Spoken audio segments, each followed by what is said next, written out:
Good evening. Welcome. If we could call this meeting to order, and if we could please start with a moment of silence for prayer or reflection.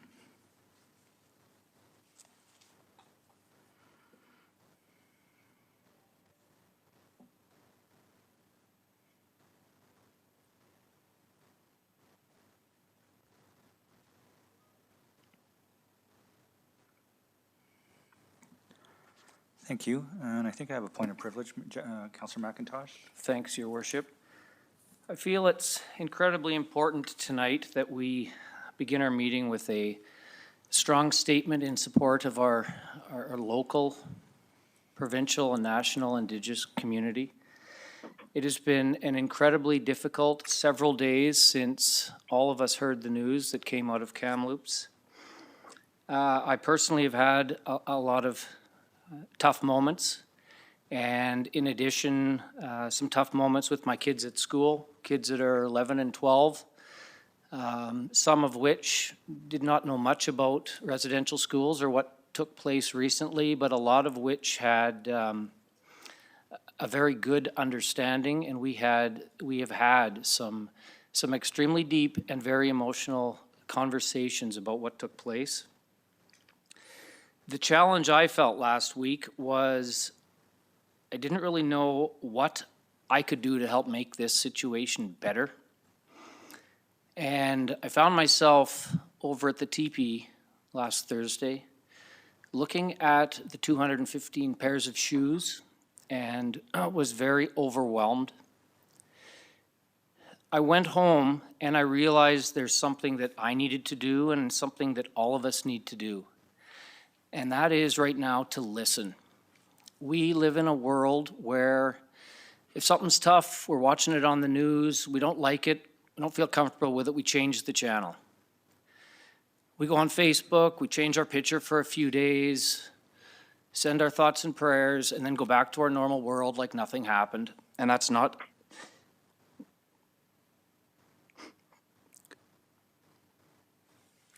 even close to good enough.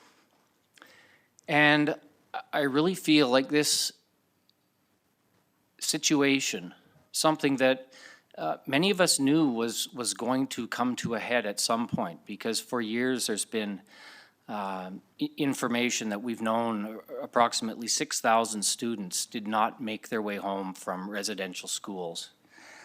And this, I think, has just provided an opportunity for us across our country to really start having these hard conversations and listening to the survivors about the experiences that they went through, because it's all of our responsibility to step up and make this situation better. And by showing our support, by listening, and hopefully by inviting our local Indigenous community to the table to have the discussions about what they feel needs to happen in our local community to help make this better. And I know that this city council and our community wants to be a part of those conversations. And I'm really hopeful that as a community, we are going to be able to take positive steps forward, in addition to the steps that we've taken recently with some of our Indigenous supports with Saratoga Park and our archaeological site. We've taken some concrete steps, but there's a lot more work that we need to do. And I am very hopeful that as a community, we are able to do this and help heal together. Thank you. Well said. Thank you very much. Anybody? Councillor Turnbull? Thank you, Your Worship. So I'd like to thank Councillor McIntosh for your words. You think that when you're in your 70s that those things never happened to that extent. I mean, I heard about the schools, you hear about the sexual and the physical abuse, but when you actually find a grave, 200 people, children, 225 to be exact, it's just horrific that that's part of our history that we somehow maybe hoped would go away, but it's not going to go away. And so I do appreciate. You're like me, you're very emotional. But thank you for bringing it up. Anyone else? All right, we'll move on.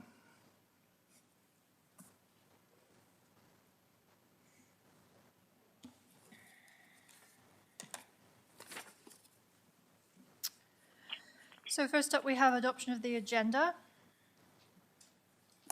Any any additions, deletions? Okay, seeing none.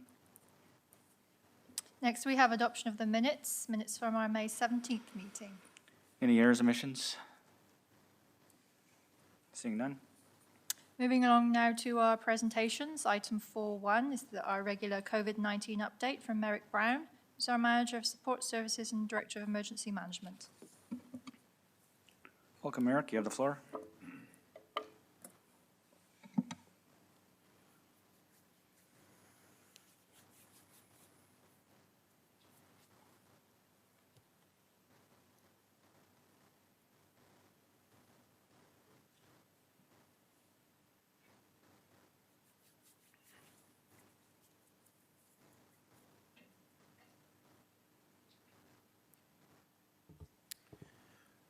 Your Worship, members of council, once again, thank you for allowing me to provide a bit of a presentation here on the current status of the pandemic as we see it now. My intent here is a little bit different from what we've seen in previous presentations that I've provided to you. Tonight, I wanted to be able to provide you a little bit of a snapshot of what could be in the very near future as it relates to some form of normalcy. I think that we've all been craving. So I think it's just a good opportunity to be able to provide a little bit of, an understanding of some of the metrics that we're looking at and what we could be seeing in the very near future. So as of yesterday, as being reported from the province, we're seeing 4,884 cases. Now keep in mind, as reported today, that's a little bit lower, similar to hospitals. So we're seeing 360 people in hospital. Once again, like I said, a little bit lower today, similar to ICU rates. Percent vaccinated, 66.4%, a little bit of an increase in that today. So why is this so important? Well, I think we've gone through a few iterations through the province as it relates to reopening plans, but this one is in very near sight as to what we could see from, what we saw perhaps 16 months ago, 18 months ago when we were pre-pandemic. Those benchmarks, as reported in the province's Open for Summer plan, is really based on hospitalizations and vaccination rates. So those two benchmarks are very important to look at. So just a number of weeks ago, like I said, the province announced this Open for Summer plan, and June 1st, we moved into stage 1. We saw some minimal reopenings, which was positive. But very, very shortly after that, if not just right at that point, we were already at that threshold for stage 2. And come Thursday of this week, we will actually move into stage 2. Those indicators or those metrics to be able to move into stage 2 is over 60% eligible Albertans having received at least one dose of the vaccine. And as I said before, we're at 66.4%, a little bit of an increase from that today. And we're seeing less than 500 people in hospital, and significantly less than that, what we're seeing right now with a little bit under 360 and declining, of course. So all of this is really important, and all of this is really positive. And come Thursday, as we move into stage 2, we're going to see that much more of a sense of normalcy. We've seen a little bit of, we've experienced a little bit of stage 2 throughout the various reopening plans within the province. I think what's the most important is stage 3. Stage 3, we have not experienced this before. Last time we experienced something close to stage 3 would have been pre-pandemic, what we lived through with our normal life. So in order to be able to hit this threshold to move into stage 3, is 70% vaccination rate. So we're not there yet. And We have a little bit of a challenge on our hands right now. The province did communicate that today, is our vaccination rates for first dose is slowing. And it's actually slowing quite quickly, meaning it's dropping down, meaning that rate of growth as it relates to vaccinations is slowing. And so all of us, all members of the public that perhaps have not been vaccinated and perhaps maybe on the fence to be vaccinated, now is the time to really do this. As I said, we are slowing in vaccination rates, and in order to feel that sense of normalcy and actually get back to normalcy is we need to hit that 70% rate. So once we hit the 70% vaccination rate, we also don't flick the switch and suddenly move into stage 3 as well. It's 2 weeks following that 70% vaccination rate that we can actually move into stage 3. And for those that may not know what stage 3 is, the province has really just been communicating it looks like normal. Some different things that we will most likely see is mass restrictions being lifted, potentially, isolation or quarantine requirements being lifted to some point or to some degree. This is truly that sense of normalcy I think that all of us crave. We just need to get to that point to be able to hit that 70% vaccination rate. On the same topic of vaccinations, I wanted to be able to provide a bit of a comparison between Medicine Hat, so our residents within Medicine Hat, and also the province, and as to how we're comparing as it relates to vaccination rates, so both first dose and being fully vaccinated. And so I reported on this very briefly at the last presentation I had provided to you, given the fact that that was the first day that it actually came out. But I wanted to be able to provide something visual at this point. So within the province, with first dose, so 66.4% of all Albertans have received one dose, or at least one dose. And that's eligible Albertans, so that's 12 and above. And keep in mind, this was as reported yesterday, so we're just a little bit higher than that today. And then fully vaccinated, we're sitting at 13.9%. So that's 2 doses. 2 doses fully vaccinated, so 13.9% of eligible Albertans. So within Medicine Hat, we are a little bit lower than that as it relates to being or having that first dose. So we're sitting at 63.8%.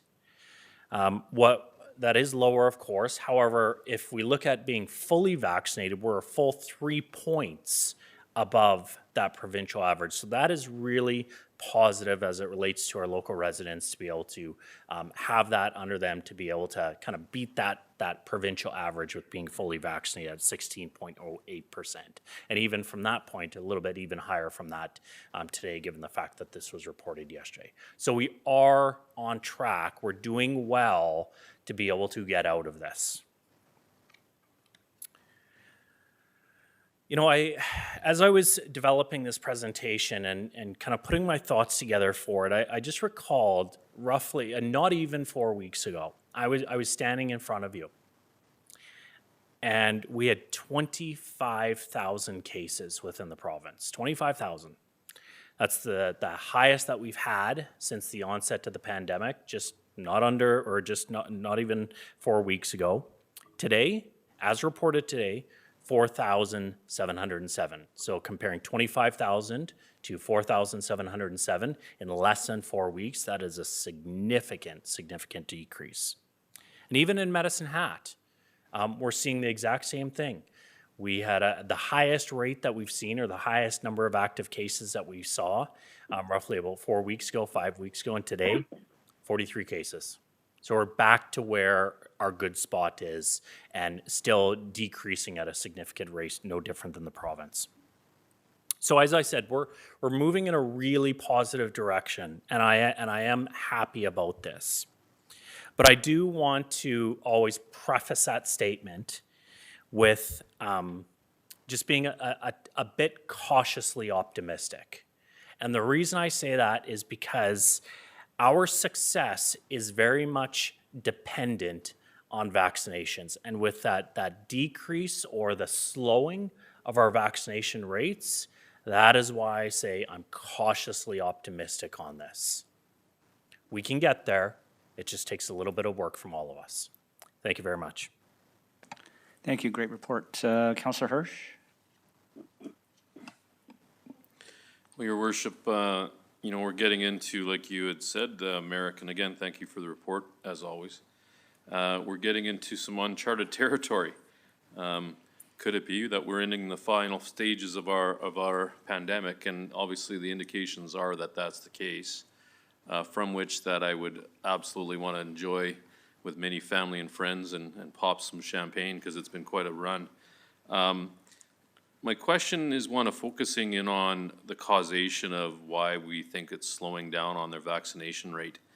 And, you know, I'm starting to have a feeling that we've hit almost a watershed moment, if you will, based on the media explaining some of these vaccines, the problems with the efficacy, et cetera, that maybe we're in that world where a certain percentage of Albertans have consciously chosen not to get the shot. And I'm just wondering what if the government, or maybe yourself, to get us over this hurdle, because we're talking about 70% of the population of Alberta. So could it be somewhat in the vicinity of X amount of percent have chosen not to get the shot? And now, figuratively, or maybe literally, you know, are holding us at bay for having this event to kind of be in our rear view mirror. Your thoughts? Excellent question, and through the chair. I'll answer that question maybe two different ways, just to be able to provide a little bit of data and to be able to explain this a little bit more as well. But, you know, I'll maybe just state something that the province has been stating numerous times is any shot is better than no shot, meaning vaccine. So whether this be the various vaccines out there that have caught that media attention, we'll say. And so this is one where you can actually get a tangible benefit out of getting that vaccine. This is your prize, we'll call it, to be able to get out of this. And unfortunately, it takes a collective effort from the province. And I think even looking at 70% of eligible Albertans, it's a pretty high number. And honestly, when I heard about the vaccination process and potential triggers, you know, many months ago, I looked at that 70% number. I think it was actually about 72%, what the province had reported. I questioned, I thought, well, that's pretty high. I'm wondering if we're gonna get there, but we're so close to being there that we can do it. And so I quote the province on that one is any shot is definitely your best shot. The second piece that I want to provide as well, and this comes actually from the province today. So we need 115,000 more people to get vaccinated to hit that 70% threshold. Maybe a little bit of a silver lining here with my statement regarding being cautiously optimistic. So we need 115,000 people to be vaccinated. 100,000 people are booked over the next 7 days.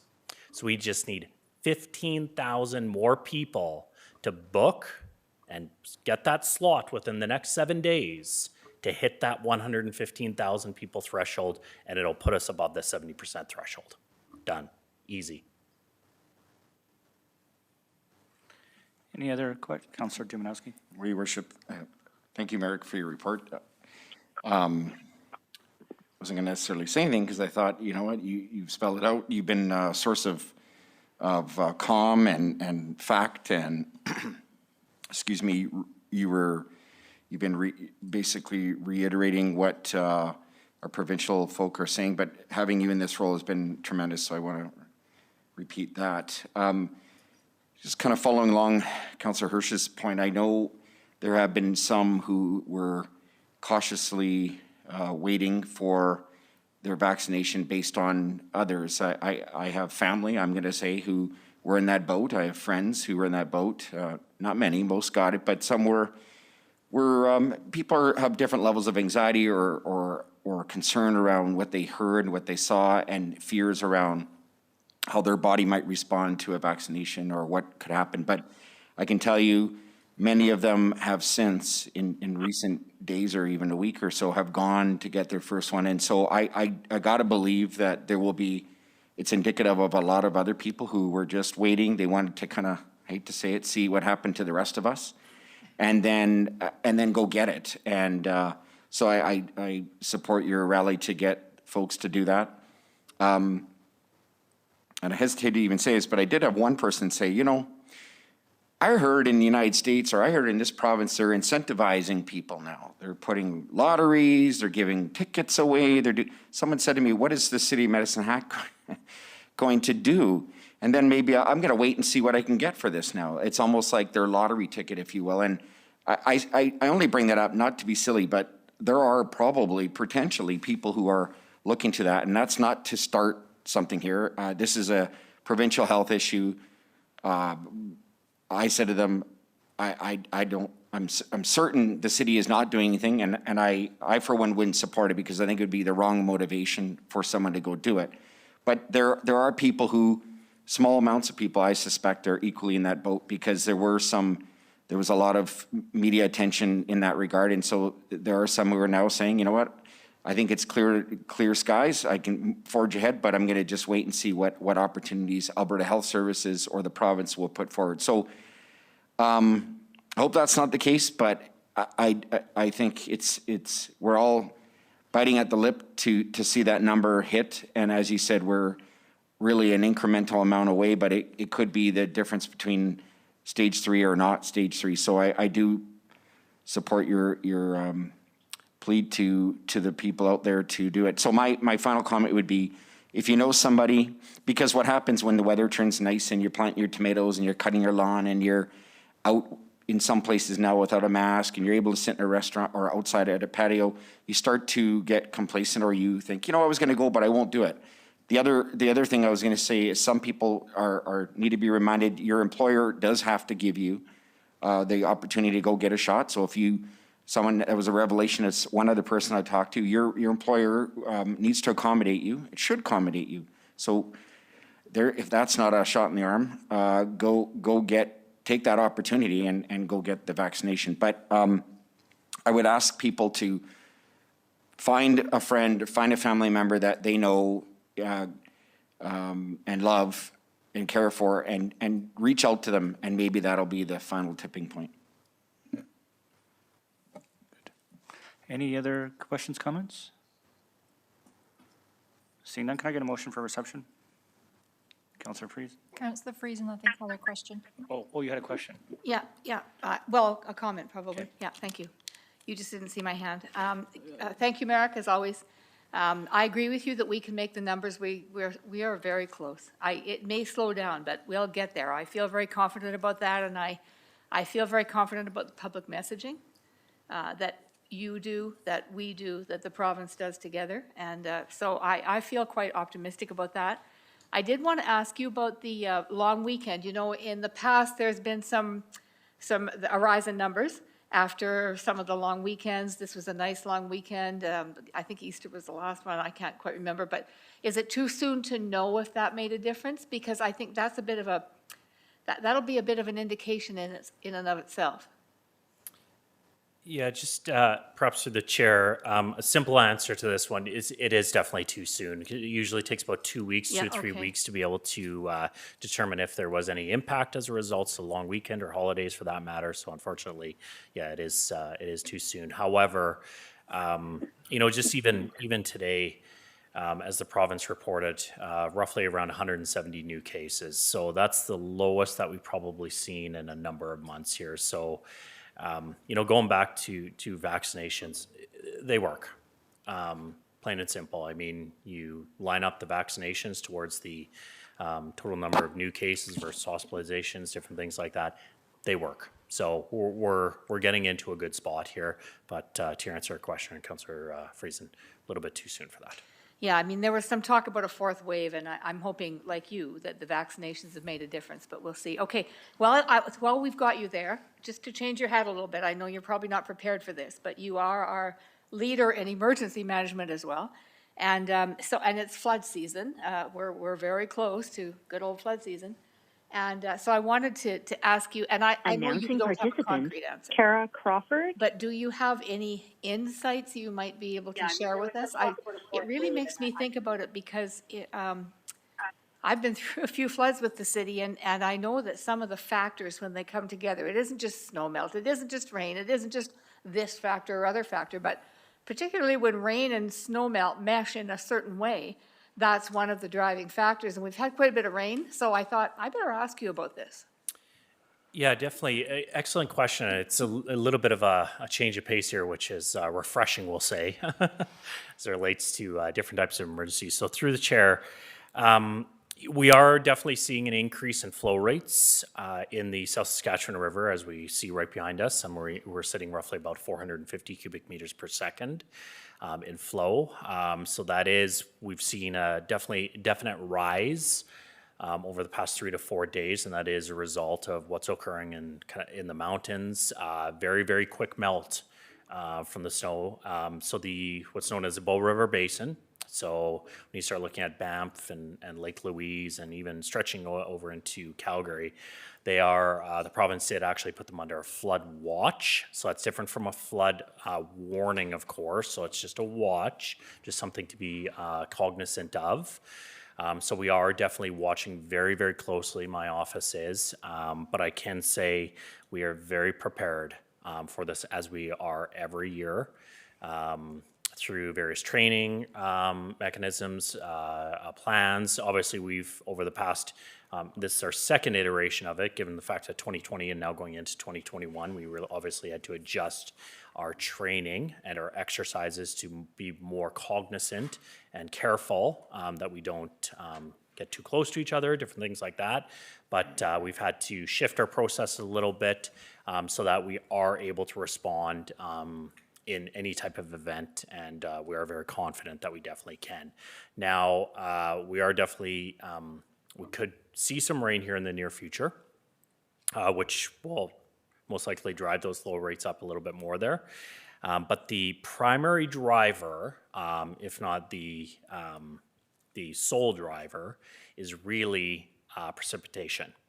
So the snowpack within the mountains does play a very, very small factor, but the real factor is heavy, heavy amounts of precipitation, so rain. So even we've had events over the past 20 years where we actually didn't have any snowpack in the mountains, yet we had a very, very heavy rain, and it caused an overland flooding event. So we're very cognizant of rain, which ultimately could occur from any time between now to mid-July for that matter. So we are watching very, very closely. Any other questions? Okay, a motion for reception, if I could. Second. All in favor? Oh, we can vote, sorry. That was unanimous, thank you. Thank you, Merrick.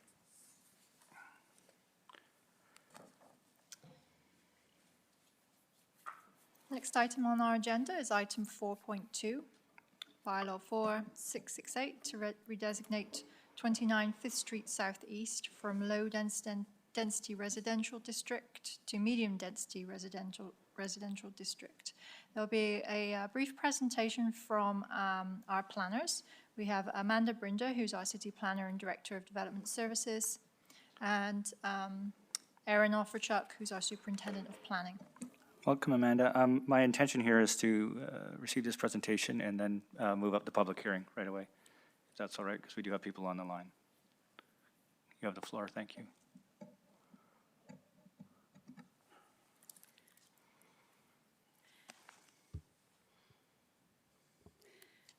Good evening. Is that working? Okay. Good evening. As Angela said, I'm Amanda Brinder. I'm the new city planner and director of development services for the city of Medicine Hat. I have not met all of you yet, but I'm sure that I will get to know you over the next little while quite well. So I'm here to speak to Bylaw 4668, which proposes an amendment to the land use bylaw, number 4168, to redesignate 29 5th Street Southeast from low-density residential to medium-density residential. Planning and Development Services is recommending approval of the proposed bylaw. So considerations at this time are limited to the site suitability for medium-density residential development. Should the site be redesignated, specific variances as required will be addressed through the development permit process. The proposal aligns with Council's desire to implement systematic approaches to be investment-ready and open for business. The rezoning of the lot to residential medium density for the future development of a multi-unit residential development will maximize the potential of the lot, increase the yearly tax revenue, and align with Council's strategic priorities of economic vitality and financially fit. The site's proximity to Division Avenue means that it is located in one of the intensification corridors identified in the Municipal Development Plan. Additionally, the MDP encourages small-scale infill projects such as this one in established neighborhoods in order to more efficiently make use of existing servicing and increase tax revenue. According to the MDP, small-scale residential intensification proposals should consider the following. 1, sufficiency of infrastructure capacity. At this time, we believe that the infrastructure of this site is capable of supporting a small increase in density such as is being proposed. Specific infrastructure capacity for this site will be looked at in more detail during the development permit process. Compatibility in height, scale, and design of other buildings in the neighborhood. Although the block on which this site is located is primarily single-story detached dwellings, the site itself is located between a commercial site and a 2-story detached dwelling and will provide a transition from the transportation corridor and Division Avenue to the low-density residential development. 3, respectful continuity with the streetscape. As I just stated, the site will provide transition from the transportation corridor to the single-story residential development. 4, compatibility with surrounding land uses. The site is residential, as are the properties to the east of it, but is immediately adjacent to a commercial use. These uses are generally considered to be compatible. In addition to this particular site is located in proximity to many of the services that would be utilized by a residential dwelling, such as the community center, schools, parks, and a grocery store. 5, appropriate landscaping. Landscaping will be a consideration at the development permit stage, as will the 6th consideration, which is adequate provisions for parking, lighting, and fencing. And finally, a variety of housing types and ownership options. There are some different housing types located within the block where the site is, but detached dwellings are the majority of the housing in the immediate area, and thus the proposed rezoning will provide for an increase in the variety of housing options offered in this block. Given the size of the site, there are likely to be several variances to the land use bylaw regulations required at the development permit stage. But Planning and Development Services is confident that a building can be designed which will meet all safety code requirements and fire code requirements. PDS does not expect any parking variances will be required, as the site can accommodate 4 off-street parking stalls, which will meet the parking requirement of 1 parking stall for each dwelling unit containing 2 bedrooms or more in the land use bylaw. And you can find that in section 5.4.2 II 1B. It is noted that the current land use bylaw is under review and in the process of being updated in order to implement the policies in the new municipal development plan, which include those intensification policies that I spoke about a minute ago. I'm quite happy to answer any questions you might have regarding this bylaw. Any questions of clarification? As we are having a public hearing, just any questions? Oh, Councillor Samraj. Thanks, Mayor Cluxton. I just have a question about the minimum lot requirements for a medium density lot. So we're asked to change the zoning on this from a low density to a medium density, and the medium density lots have a minimum square footage requirement there, which we're also being asked to relax. Is there a particular reason why that number for a minimum has been chosen for the medium density lots? I am unaware, through the chair, sorry. I'm unaware of what the reasoning was at that time. I do know that all of these regulations are under review currently because of the new policies in the MDP and wanting to facilitate this type of small densification within these established communities. I Aaron, I don't know if you would know why? Sorry, I'm just going to defer to Erin as she's been here significantly longer.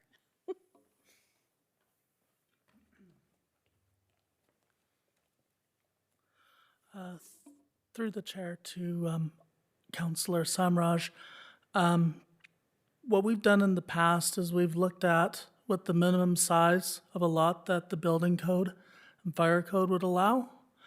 And this lot meets those requirements. At the development permit stage, there will be variances required for the side yard setbacks. And we can grant those variances. And as Amanda also mentioned, the land use bylaw is currently under review, and our lot width and area requirements for fourplexes could be changed in the future to become more aligned with what we've been approving. Thank you. Thank you. Councillor McIntosh? Thanks, Your Worship.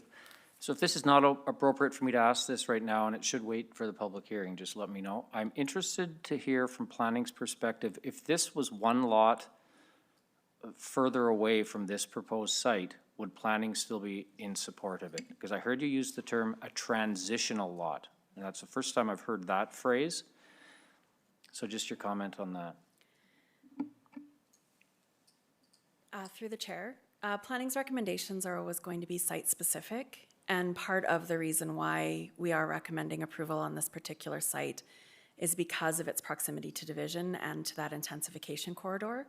So, I mean, it would depend on where the other site would be located. It's always going to be a case-by-case basis because there's all the factors that I listed, pardon me, when we're considering whether or not it's an appropriate location. So I'm thinking from the community standpoint, and I'll be specific, one lot further to, I would assume that would be to the east. Same size lot based on what I'm seeing here, and I went and looked at this on Saturday. I would have to guess that planning would not have supported that proposal. Through the chair, it really does depend on exactly the proposal and the situation. Although a few lots away wouldn't be as close to the intensification corridor, which is part of the justification for this, it would still be located within an established area, which also is another MDP policy that encourages small amounts of intensification.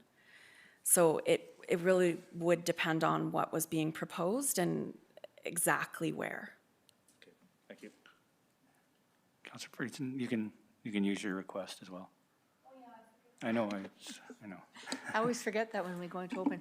Thank you. I appreciate your planning's thinking on this, and I just, I'll save any comments for the public hearing part, but I have a question, and that is, if a lot, if a bare lot is zoned a certain way, does that automatically mean that you can build on it then, depending on that zoning? And what that would be, I would think, someone's assumption. Is that the case? And I know there's a development phase to go through as well, but what kind of control can you really have at that level after you've already zoned a piece of, or a lot? Can you, I'm not saying that very well, but I'm trying to get my head around once the fact that you have rezoned, if people just sort of automatically have to have the go-ahead with certain restrictions based on development permit. Through the chair. So the current land use district would allow for the development of a duplex on the parcel, and that would be as of right. But with rezoning to residential medium density, because there would have to be variances granted in order to allow for the proposed development, that would allow some degree of control over that, in that even though a multi-unit residential development is a permitted use and therefore as a use as of right, because it has to be granted variances, there can be some conditions to that. Any other questions? I just have one, Councillor Hirsch, go ahead. I would just, how long has this lot been vacant? I drove by it, and I drive by there all the time, but I didn't notice it was vacant until I went today to look at it. Does anybody know? Or was it just recently torn down to make way? It was demolished May 2021, Your Worship. Yeah, that's what I thought. Yep. Okay, go ahead, Councillor Hirsch. Well, and I just wanted to carry on with the comment that was just made. So, if that application, so say tonight, all we're talking about is a land zoning change, by the way. So any future development really is not really for consumption of the discussion at this point. But if that application goes forward where you need to grant variances, does that just go right to the development officer, or is that actually gonna go through MPC with another discussion for members of the community to provide input, feedback, et cetera? Through the chair, Aaron may need to jump in here if I'm incorrect, but my understanding is that although we don't have a specific percentage of variance that can be granted by the development officer, there is, generally in practice, it would be anything above 10%. So in this case, because some of the variances that would be required would be above that 10%, there's a high probability that it would need to go to MPC to get their feedback on those variances. It's good to know. Any other questions? All right, seeing none, if we could get a motion for reception of the presentation. So moved. Vote.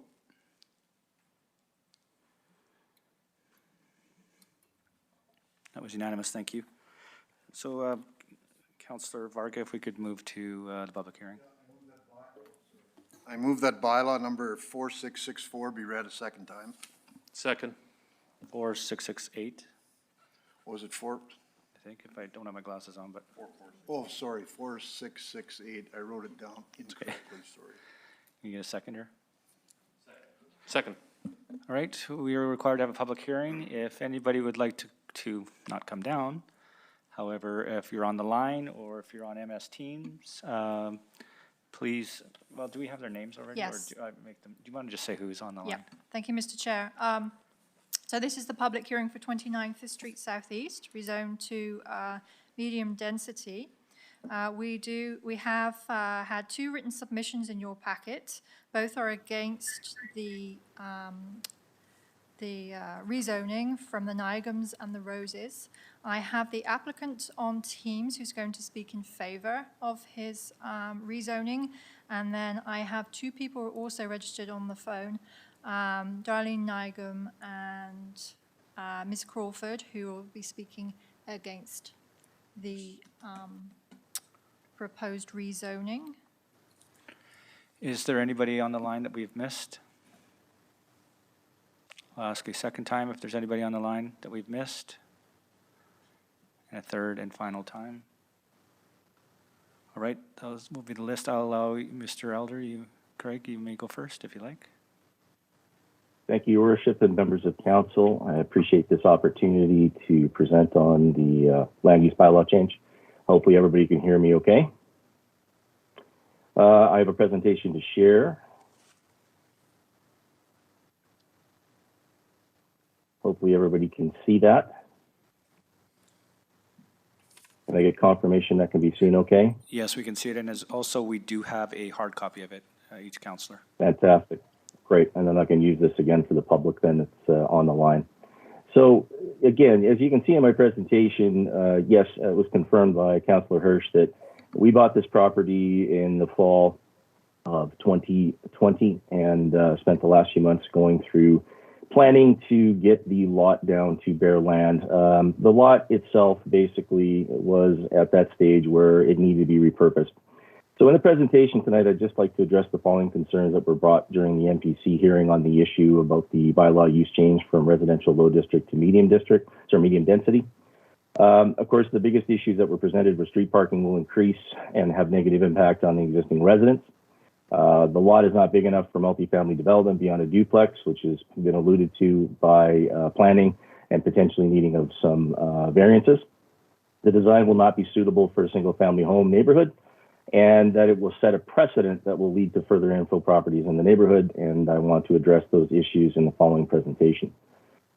So again, the previous structure was built in 1919. When we acquired it, it was not suitable for habitation any longer. It was at a point both with asbestos and some other animal damage that it needed to be torn down. From our understanding, it wasn't necessarily the best neighboring property in the community, and one of the neighbors alluded to that they were glad it was gone. And as of May 2021, we demolished it down to brownfield. The lot dimensions is outlined by planning in the package of 50 feet wide by 130 feet deep, situated adjacent to commercial property to the west and to the south, and the first property to be accessed off the laneway between 5th and 6th Streets. On the block, as stated, this street currently has a medium density structure mid-block that, of course, has been there for quite a while. Multiple homes in the block was alluded to in the MPC and confirmed by residents have secondary suites, whether legal or illegal, they're definitely there. And definitely multiple homes on the block do not have dedicated parking for vehicles for some of those secondary suites. So at this point, there's already potentially issues because of secondary suites, and then many of those single-family homes are being repurposed as multifamily homes. I will zoom in a little bit more with this. We worked with local planners where we're looking at Benchmark Geomatics, and they put together a site plan that actually shows what we're proposing as a fourplex. And again, depending on development permits and depending at that stage, we'll of course have a finalized plan. But based upon both the requirements for parking, the lot size, and what our proposed development is planning to be at this stage, the actual proposed development fits well within the land use bylaw setbacks if it's zoned medium density, and the parking lots, as you can see at the back of the lot, fit within land use bylaws as well. So even without variances at this stage, based upon current setback requirements, the proposed development, which I will show next, actually fits and adheres to land use requirements. This is roughly the design we're looking at. It's basically a fourplex in a craftsman style design, two-story that you can see with back-to-back units, two at street frontage on 5th and two that would be facing the laneway that leads into 6th. It's a significant step up from what has existed on that site and will definitely improve the streetscape of the neighborhood, even compared to some of the ages of the single-family homes that are on that block. So again, a little bit more detail if you have in your package in terms of the size of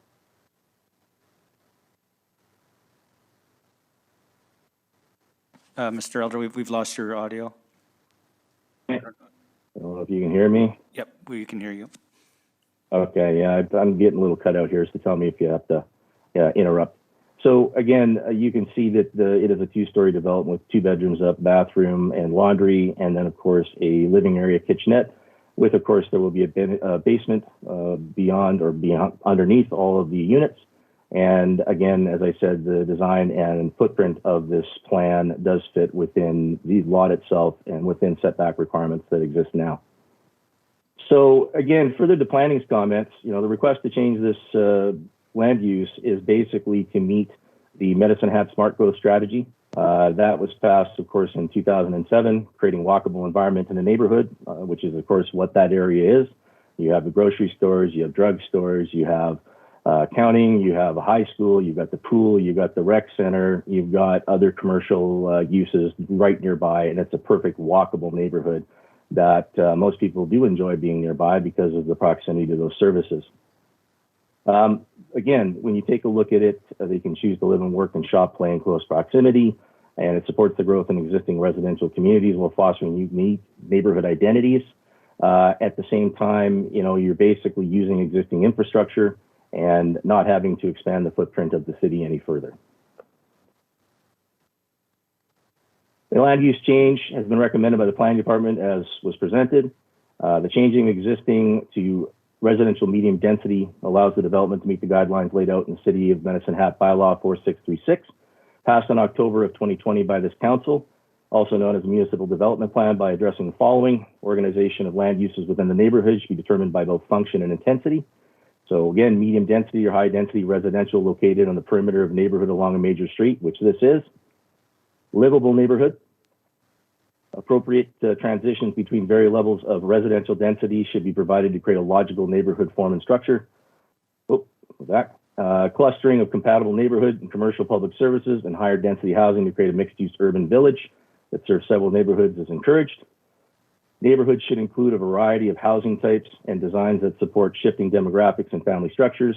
All ages and abilities, specifically adequate provision for accessible and visible housing, and a variety of income levels and ownership structures, which this does in terms of affordable housing in our community. And we know that that's been something that's been talked about at length by this council.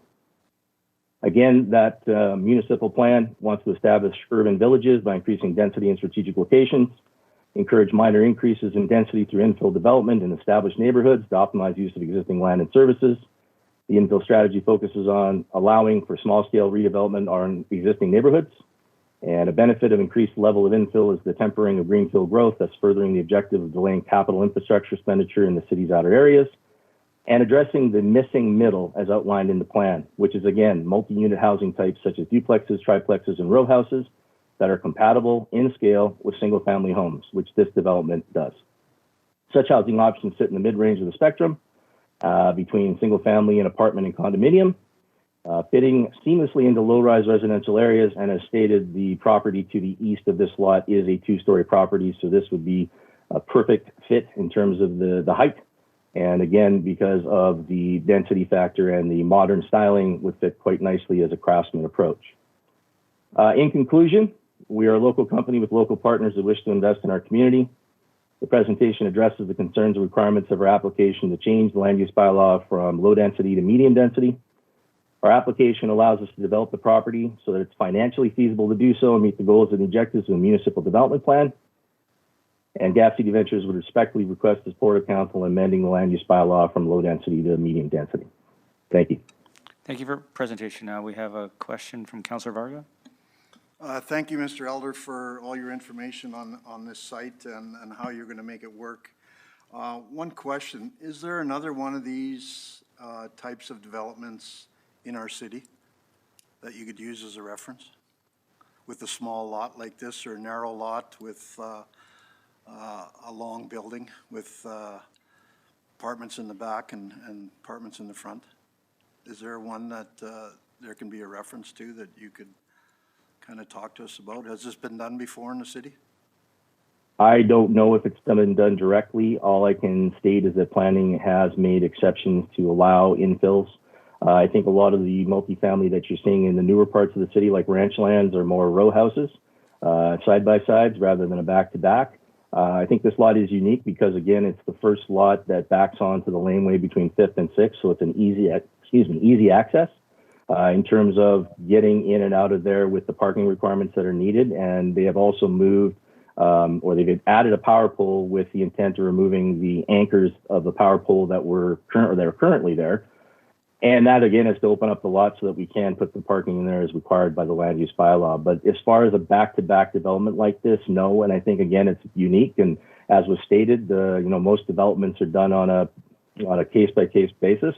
The issue was stated as far as this precedent setting. Based upon what the medium density definition for development in the city, you can have everything from a single-family home up to small apartments.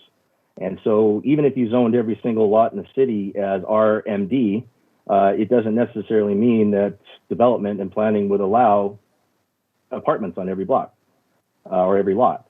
So, again, there's a lot of flexibility that we're looking for in this. This is a proposed development. And again, we want to work with the city to see if it is suitable as we go through the development phase. What we're asking, of course, is for council to review this on the land use side of things in terms of density. As stated, the LD designation gives us single-family home and duplex. Regarding parking, which was brought up, that if there's a fourplex, it's going to have too many vehicles because you're going to have too many people. Well, I understand that concern, but again, if you look at the design that we have, they're 2 bedrooms, they're really starter homes or retirement type homes. And you're not necessarily going to have that in comparison to a 3-bedroom home. We could put a duplex on there that are 3 bedrooms each, have 6 bedrooms. There could be a couple with 2 older children. There could be 4 cars in that house. There's 8 cars there for the duplex. And I only have to, as a developer, put 2 parking pads on the back if we build a duplex. I'm not required to put any more than that. So we're looking at this on the reality of, parking is a issue in many parts of the community, especially when you have the older homes and you now have a change in demographics and people are driving more, and you've got families that are buying more cars where they weren't like that in the 50s, which of course a lot of the neighborhood is in that area. So we do understand that, but again, we're talking about going up, we're talking about creating affordable housing, and we're talking about providing 4 parking stalls. Thank you. Any other questions? Sorry, supplementary. Yeah, go ahead. I have another question. When it gets to that development permit stage, I guess the one question that came up when you presented this to MPC was that medium density should have 720 square meters, and this site only has 609, which is quite substantially less than what is recommended to have on a medium density site. So if it comes time when the development permit comes through and you might have to make some changes, is that going to be a problem to your organization or your as a development?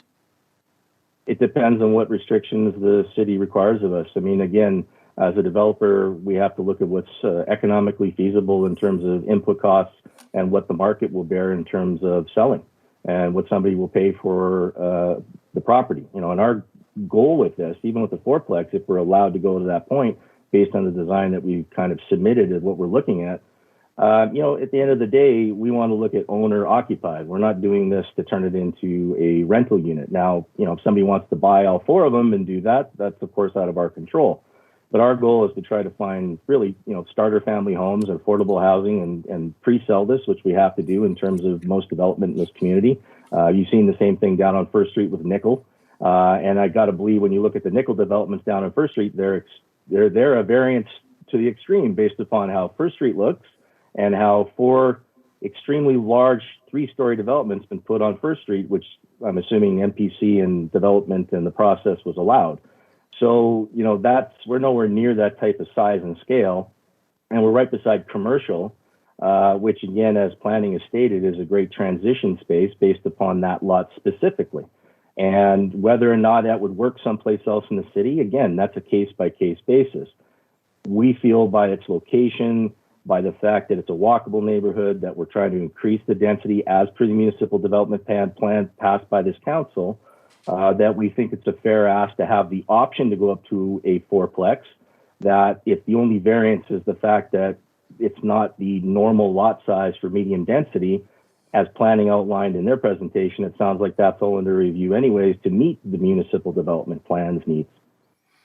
Thanks, Mr. Elder. One last question. And I know that you were at MPC when the people spoke of their concerns, and you've addressed them here. Have you had a chance to talk to any of the neighbors in the area as to what you're going to do and show them your plans? No, I mean, again, our plans are all dependent on this council and their decision to allow us to have the zoning that we're requesting. If it does not pass, then we have to change our plans, and then we will engage the community when it comes to what we're able to develop or not develop. I mean, it's kind of jumping ahead at this point because we don't know what we're going to be allowed to build until this either passes or doesn't. Thank you. Any other questions, comments? Okay, thank you. I have Ms. Nygam on the line if she would like to speak. Yes, I would. Thank you. Through the chair, the one thing I find very ironic, listening to everything, transitional, on where Earl Kitchener School was, where the playground was, I think it's 3 full city lots, you allowed 1 house to be built. Across the street on a 60-foot lot, you have now approved for a single house there. And on this smaller lot, you're talking about a 4-plex.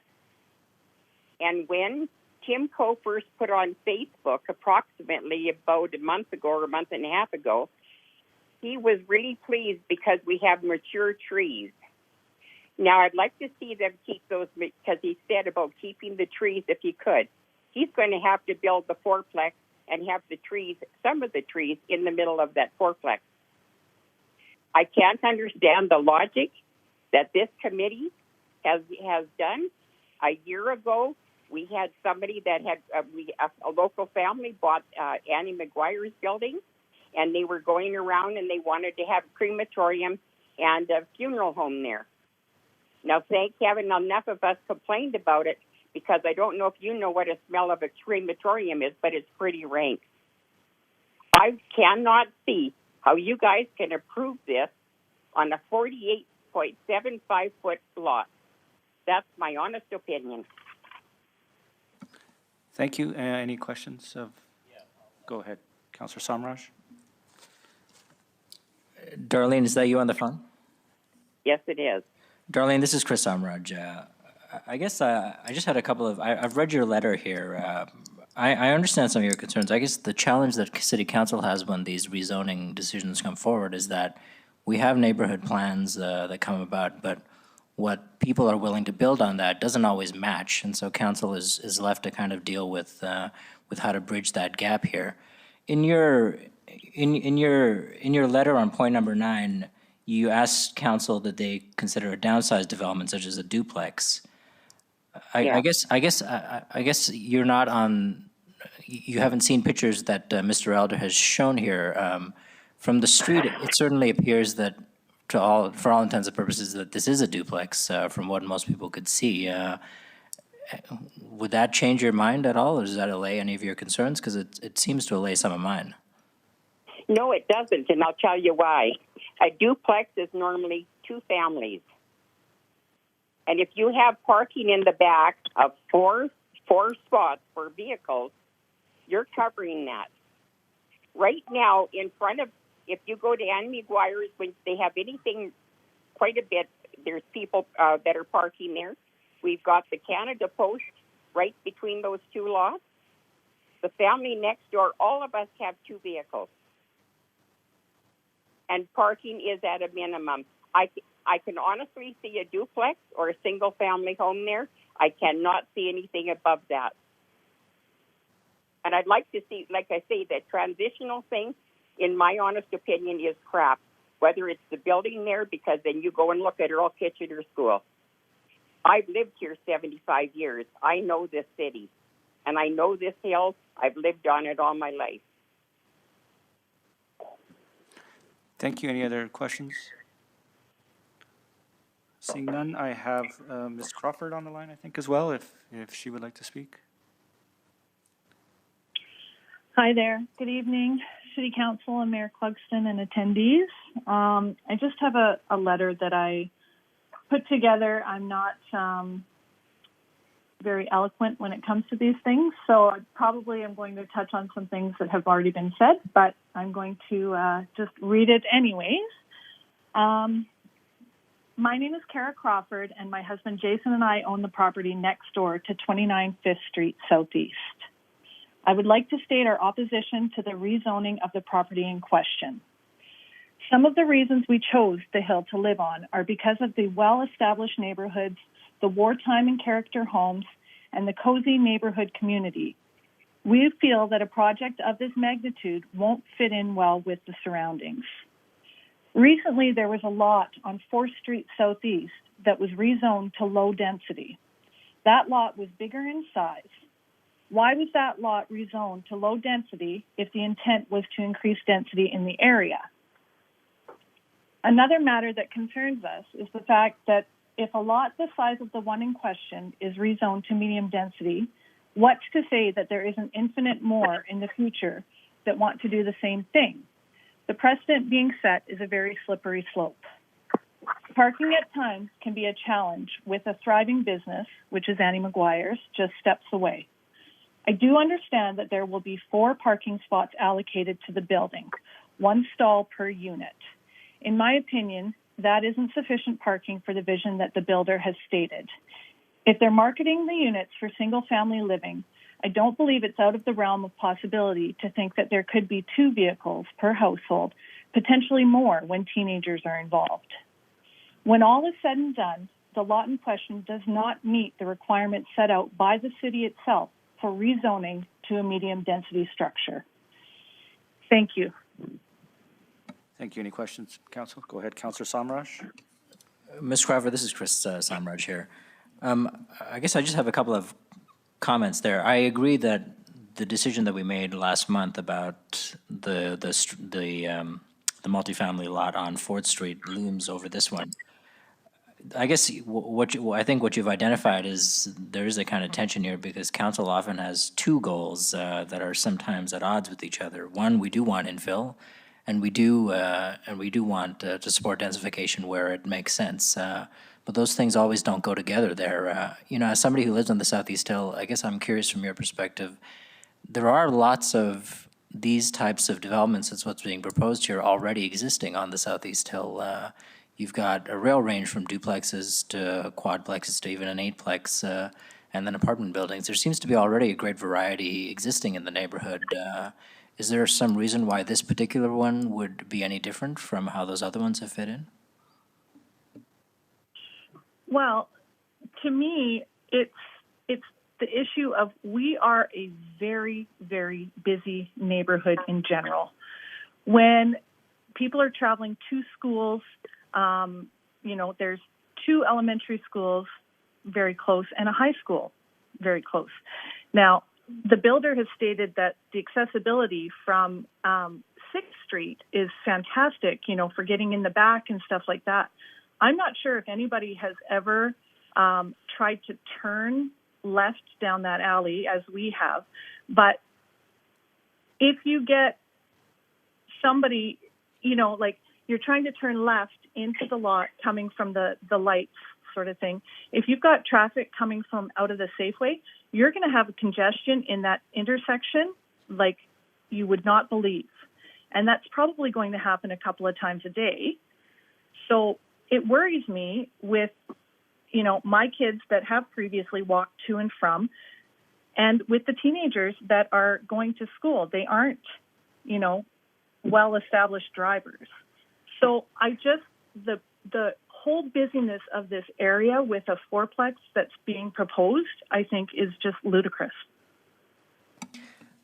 Yeah, just to follow up, I do understand what you mean about turning from the alley. I live in the area as well, and I think that's a fair point about how busy it gets there. But yeah, I guess I appreciate that you called in to share your concerns. I know it's stressful when your neighborhood changes in ways that maybe aren't expected. Thank you. Councillor Turnbull? Thank you. Thank you so much to both of you for coming forth. I know it's not always easy to speak in front of 9 people and the opposition.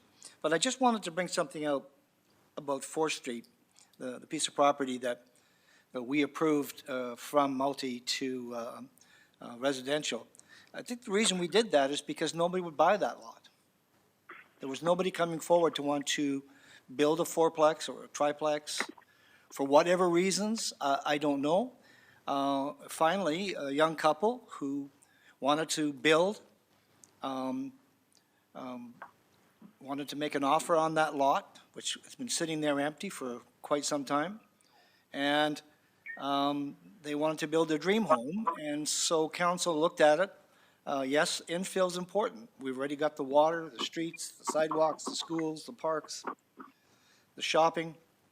And so I think that's why we approved it, not because we didn't want it. We'd have loved to have somebody build an apartment building there that would have housed, 20 or 30 units, and the tax base would have been remarkable. But that was never given us that choice. That lot sat empty for all that time. So I think the other one that you brought up was Earl Kitchener School. So the people who bought Earl Kitchener School bought it from the school board. Now it's their property. The city can't tell them that they got to build certain thing because they wanted to convert that into their dream home. And so I get it. I've owned 4plexes in town, and I've owned duplexes. And, the nice thing about what they're proposing here is if you're renting out, which the properties I had, which were older units, it's always really hard to make sure that you have tenants that will look after the property and make sure that the neighbors are happy with the conditions. So I don't know how I'm going to vote. I just wanted to point out that that it's not just of us wanting to just do this out of whatever. Or that we didn't force 4th Street to do what nobody was going to do. Why didn't these developers go and do it? I don't know. They must have had a reason for it. I don't know what that reason was. But thank you again for having the courage and the tenacity to make your point, and I appreciate that. Thank you. Thank you. I'm going to allow Mr. Elder a chance at rebuttal if he wishes, if he so wishes. Thank you, Your Worship, as long as everybody can hear me okay. Yes. And again, I appreciate neighbors being able to voice their opinion and their concerns. And as we stated at the MPC hearing, it is something we want to understand in terms of the impact. But as planning has stated, they do not see a negative impact based upon the bylaw requiring us to put 4 parking stalls. As per the first opponent, the statement was, okay, maybe a duplex, but by the development rules and land use bylaw, we only have to put 2 parking stalls. So again, if you have larger units for 2 families, which would mean you could probably have more room for more children, and again, teenagers, there's still going to be an on-street parking issue. With the development we're proposing, which are 2 bedrooms, that really restricts the size of family that's probably going to live there. You're either going to have a couple or an individual. It's usually going to be a starter home or a retirement home, and a 4-plex requires us to put that parking facility in. As far as the trees, yes, we would have to remove those trees based upon being able to make it work on the lot. But again, as planning and development stated, there could be requirements to replant trees, especially in the front and the back of the property, depending on what the development looks like as we proceed. And as per the second opponent, again, as a neighbor, we understand that. It's something where when you're right beside, it's what's the impact going to be. But again, there's no front yard parking in that lot. Everything has to come off that alley. So I would assume that the owner of that property has to go down that alley all the time.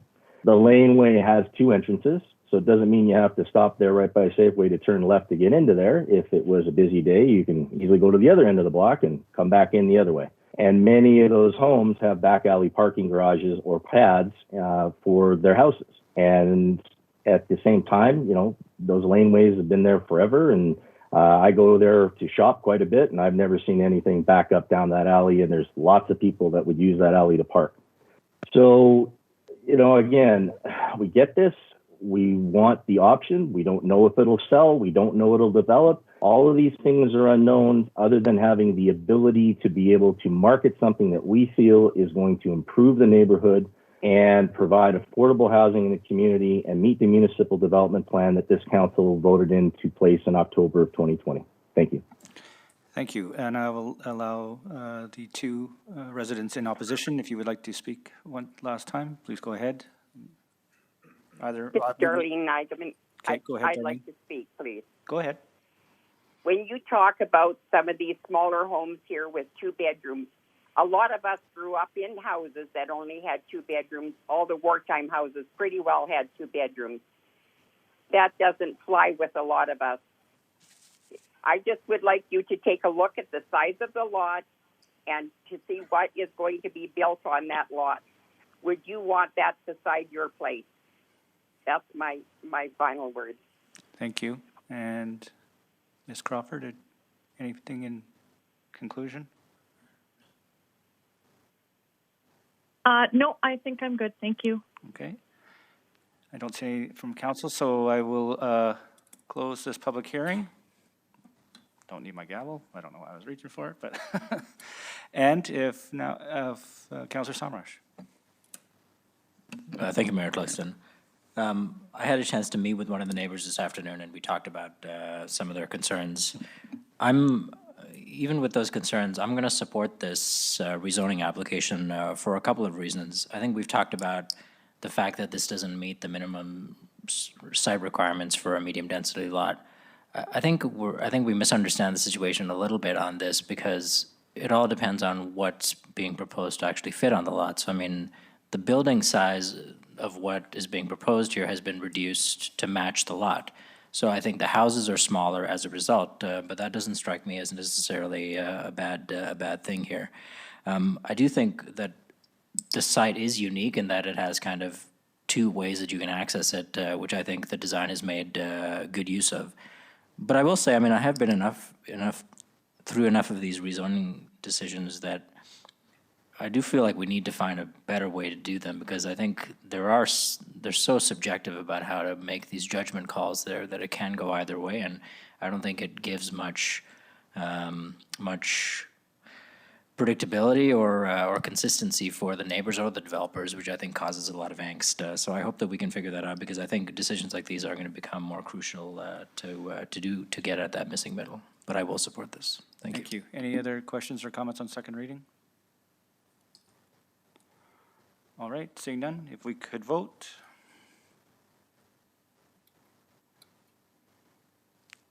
And that was unanimous. I move that the bylaw be read a third time and passed. Second. Any questions or comments on third reading? Seeing none, if we could vote. And that passes unanimous. Thank you. Thank you. Moving on now to report section of our meeting. Item 6.1, Public Services Committee We'll have to meeting. do 4.3. Sorry, did I miss one? Oh, yes. Apologies, Mr. Chair. We have the CFO's report. Dennis Egert is our Managing Director and CFO.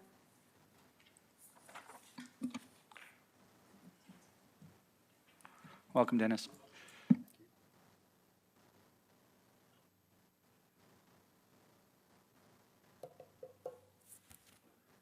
Good evening,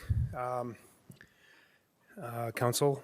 The report I'm about to present was already presented at Audit Committee. This is the year-end report for the City of Medicine Hat for 2020. In this report, I've also included some supplementary or complementary slides as well.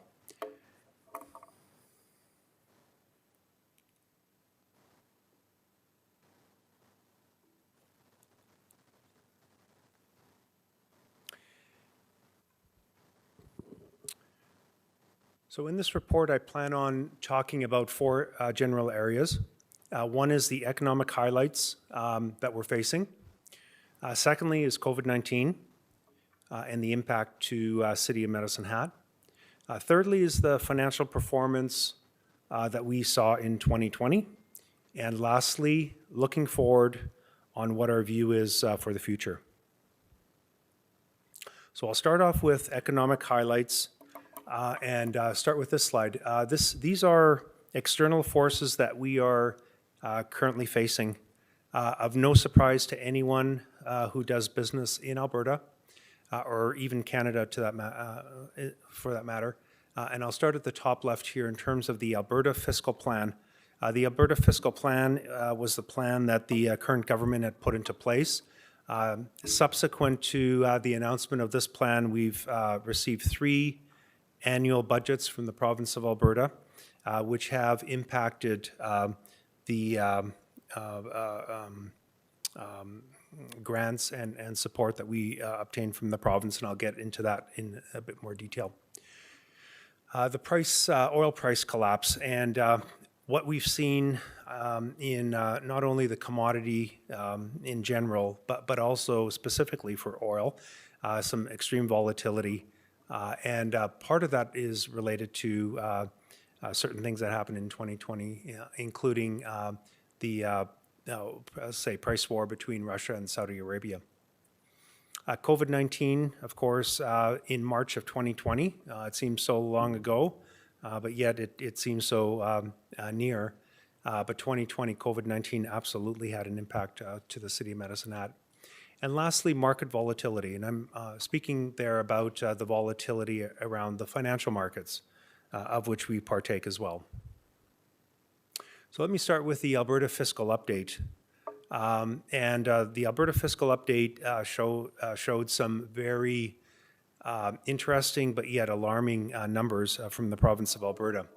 I will start out to say the 2021 to 2022 province of Alberta deficit of $18 billion is quite staggering. And not only the $18 billion on an annual basis, but future deficit targets are planning to decrease, but yet time will tell to see what that looks like. More alarming, though, is the total debt that we have in the province of Alberta. And at the time this was presented back in February of 2021, that total debt number was $100 billion. That $100 billion is likely to increase over the next few years as the province looks to balance its annual budget. Nevertheless, those deficit and debt numbers are at record highs for the province of Alberta. The challenge for the government of Alberta is not only the collapse of the oil and gas prices in terms of one of its revenue sources, but also the COVID-19 and dealing with the COVID-19 pandemic. We also now have a new Minister of Municipal Affairs, Minister Rick McIver. Minister McIver has been in the legislature for many years, since 2012. And also served on City of Calgary Council for 3 terms. One of Minister McIver's primary objectives is to create jobs and help the province recover from the COVID pandemic. We also received the Alberta Budget in February of 2021. This is the 3rd budget that has been presented as part of the Alberta Fiscal Plan. Interestingly enough, there was no new taxes that were announced as part of the budget for 2021. The focus, as I mentioned, was to get the province back on its feet and get to a post-pandemic environment or situation. There has been some talk about sort of a fiscal reckoning. And when you look at an annual deficit of $18 billion and a debt of in excess of $100 billion, at some point there will be a reckoning for residents of Alberta. And it's not only residents of Alberta, but it would also include municipalities within Alberta that are receiving and a recipient of many of the grant programs that are targeted for municipalities. Now, the impact for City of Medicine Hat of this particular budget is twofold. Firstly, the MSI, the Municipal Sustainability Initiative, that funds most of our rehabilitation or replacement capital, and this is for all the utilities that we have above the ground, roads, sidewalks below the ground. We enjoy approximately $11 million a year. In 2024-2025, that program will be revamped, and we expect approximately a 25% reduction of contributions to the municipalities at that time. In addition, we also have a change in the disaster recovery program, where historically 100% of any qualified claims were paid for by the province, and this would be flood claims, this would be disaster claims due to weather. It is now being changed to a 90-10 formula where the province will cover 90% of it, but looking at the municipality or the homeowner to pay the remaining 10%. We had talked about QP in the past, and I'd just like to highlight QP is our largest bargaining agent within the city. We have over 700 members and have achieved quite a respectful working relationship with them. We recently negotiated and ratified a 3-year extension or a 3-year agreement to their collective agreement, which is a fantastic example of working together to try to achieve a common goal. Of course, our common goals are to ensure the highest level of service to the community, to ensure that the members of QP are safe and healthy at work, and to provide fair pay and benefits for the services that they provide. I will also add that the salary freeze for for 2020 has been extended to all non-union staff as well. I want to look forward a little bit to COVID-19 and the City of Medicine Hat and the impact to the city. So for the year, we've had several, let's say, directives or requirements from Alberta Public Health. And Alberta Public Health is really directing any mitigations, anything that needs to be closed down or limited in terms of access or in terms of usage across the province. The net impact of that for 2020 was $1.6 million. And I say net because there has been efforts throughout the year to mitigate that, whether it's through staff reductions, reducing how the type of operating costs for those facilities. On the facilities, we're talking about either facility closures or reduced capacity. We have reduced flight activity at the airport, as we all know.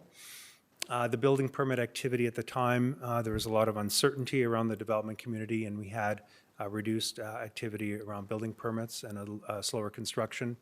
And of course, we had spent both resources and supplies looking at mitigation, for example, increased cleaning that was required for all the public facilities.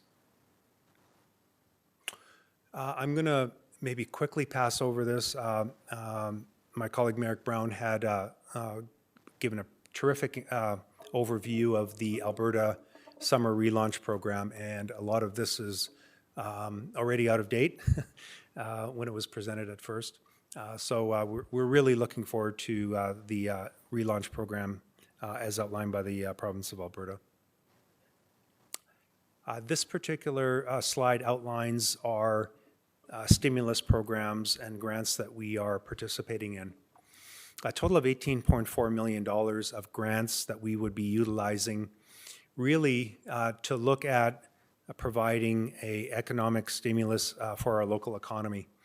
The grants are really broken down into two areas. One is the municipal stimulus program, and that's $7.5 million. We have 5 projects identified for that program.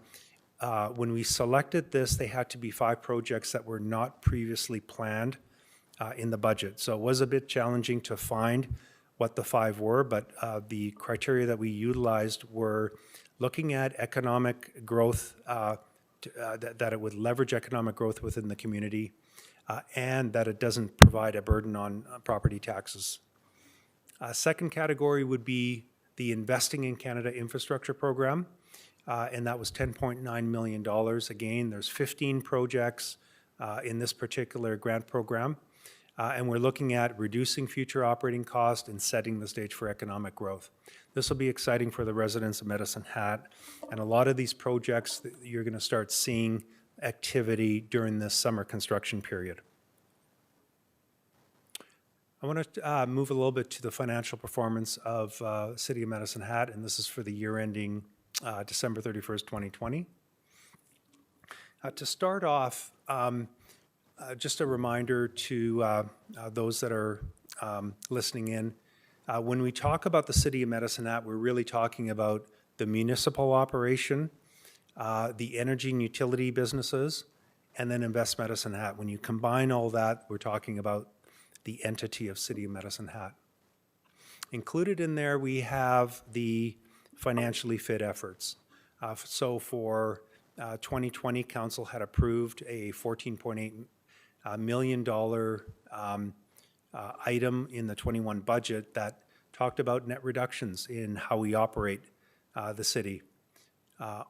The other highlight is the energy and utilities. Due to the commodity business that we're involved with, the results do highlight the volatility of that particular area. And the last thing I want to highlight is the strong balance sheet. So when you look at the City of Medicine Hat, we do have a strong balance sheet in certain areas, and it allows the city to leverage opportunities as they come available. On the bottom, I just want to highlight some of the major points on the balance sheet. Our investments of $480 million. We're actively managing those. Net capital assets of $1.3 billion.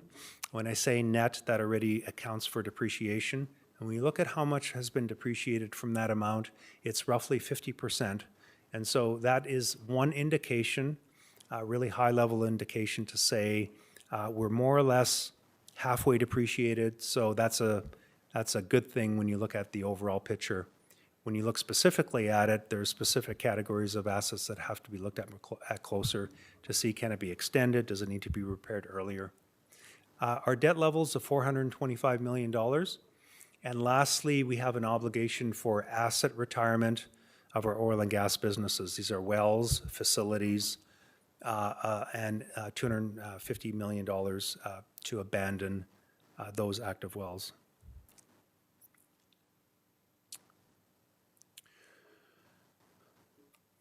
So on the municipal side, and I'll start on the top right-hand side, we did achieve a balanced budget to the year end. Throughout the year, and you can see how the budget and the actuals moved from the first triennial, April 30th, to the second triennial, August 31st. We had strong cost control in place throughout the year. We produce monthly management reports that are reviewed monthly by the executive management team. And any mitigation that's required during that time is implemented and put into place. During the year, we also, Council had approved the COVID HAT support program in May of 2020. $8.2 million, very well received by the community. And that one was funded by reserves. We have, throughout the year, I'll say, staff that have been dedicated, as well as looking at innovative opportunities and solutions in 2020 on how to mitigate any cost overruns or how to contribute to the financially fit program. The last thing is the reserve funding, and as part of the accelerated financially fit plan, this particular year of 2020 still needed $7.8 million as planned, as budgeted, required to balance the budget. So again, that's one of the aspects of having a strong balance sheet, being able to deliberately and logically wean ourselves off of a lost a dividend from our natural gas business. This is a slide I had now put into the presentation, really titled, "Where do my tax dollars go?" And I've listed a lot of the larger facilities that many residents enjoy and know about, both from a net cost perspective, and also what would that look like on a per resident basis. These are, when I say net cost, it includes any recoveries that we would have on fees and charges, entry fees, concerts that would happen within the facilities, transit fees, fees for senior services on the food service. And that net cost, essentially what you see up there, represents about 95-97% of our total city operations on the municipal side.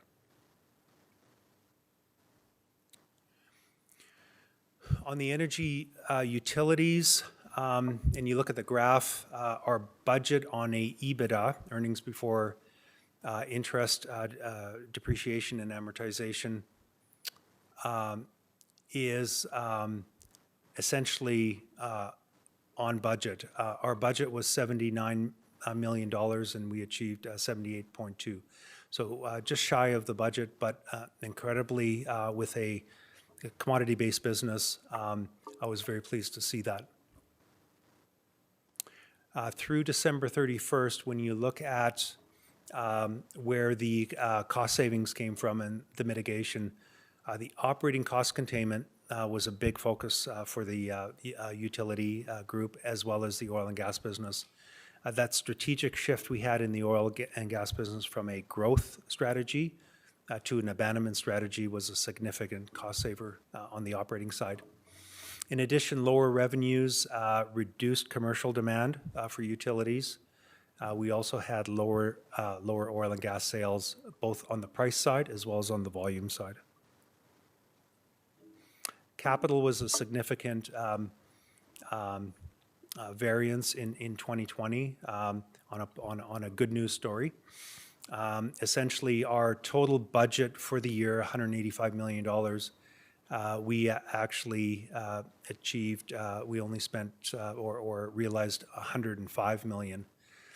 So that's a reduction of about $80 million. And we had gone through a review of our capital to see, can any of the capital be eliminated? Is it still a priority? Is it still required? And that was the result of 2020.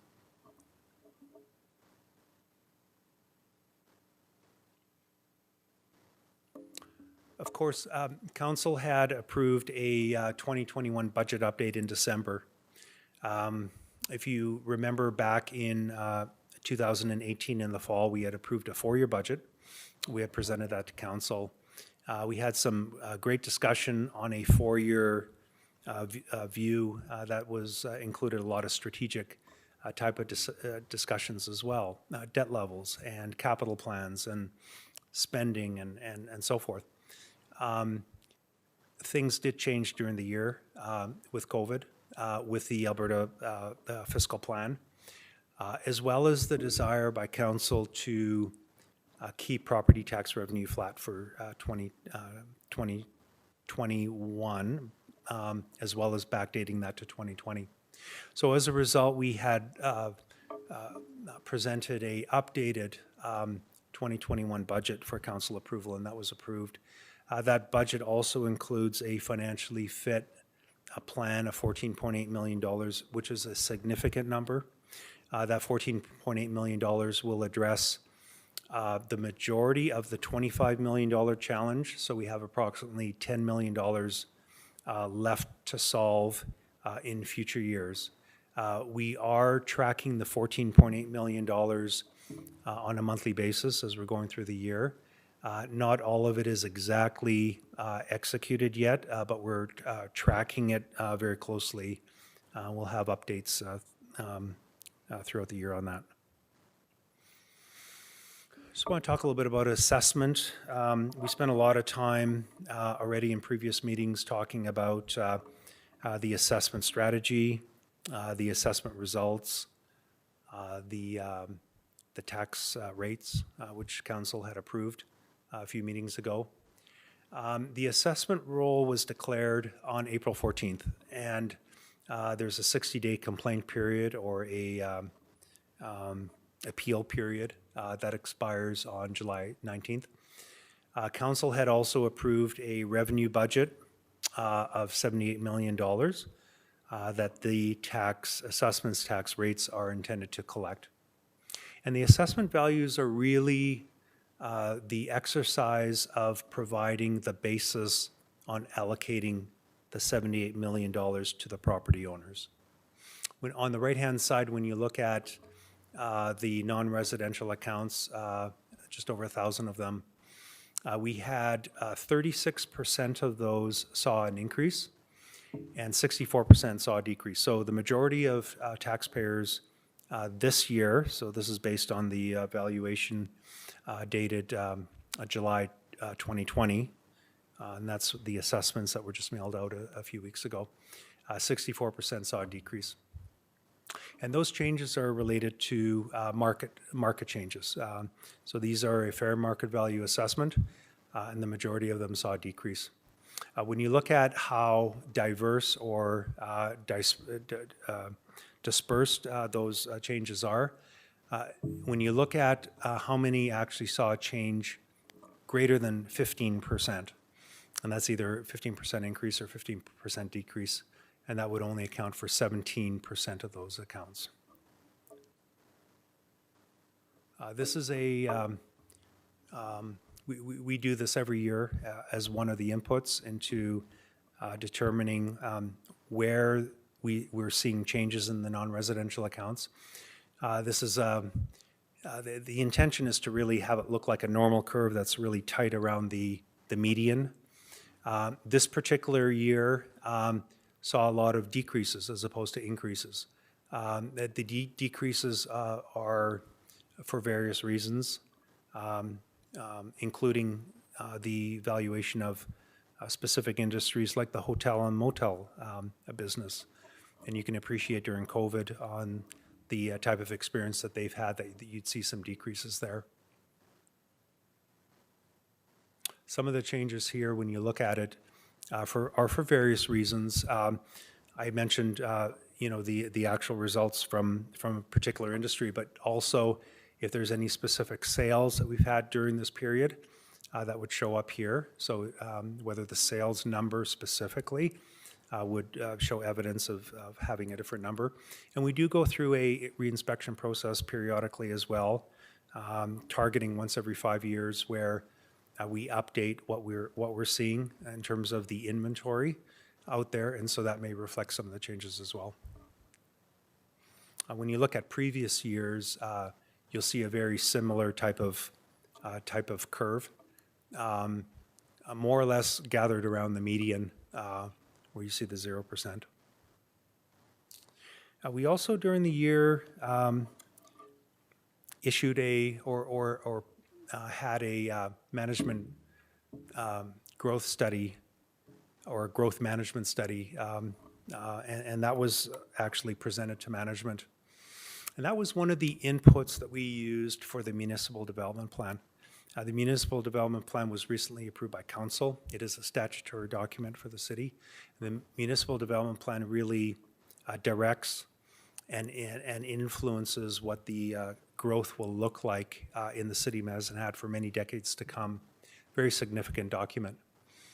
When you look at the management growth study, it really, a few things come to mind that I want to highlight.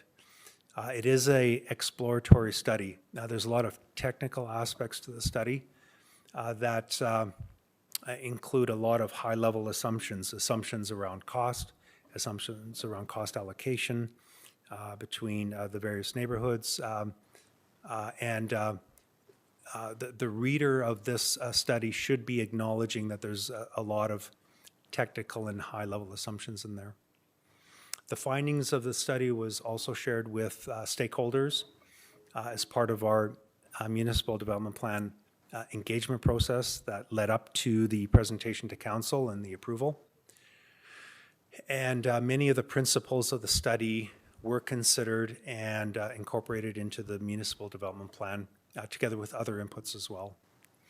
Further review on the municipal standard setting standards will be reviewed in 2022. So there's more work to do as it relates to this particular study. So now looking forward, financial sustainability, which is a significant theme for the City of Medicine Hat. And if I were to draw on one page what the challenges are for City of Medicine Hat, it would be as follows. We have a $25 million annual budget gap for the municipality on the municipal side. And we have approximately a $30 million annual cash loss on our oil and gas business. And those are our two challenges when you boil it down to one page. We do have financial reserves. We're fortunate that way, but they are not enough, and they're limited for us to just absorb them and not do anything about these challenges. So short term, and I would say very short term, that's possible, but these fundamental challenges do need to be solved, and we are working actively on both of those. Our response on the municipal side is a refocused Financially Fit. And as I mentioned before, Financially Fit started in 2016, and we embarked on refocusing on the execution of the plan. We had original challenge of $23 million, of which we solved approximately 1/3. Recent headwinds now brings the challenge back up to $25 million. And as part of the renewed focus, we looked at reimagining what the city could look like.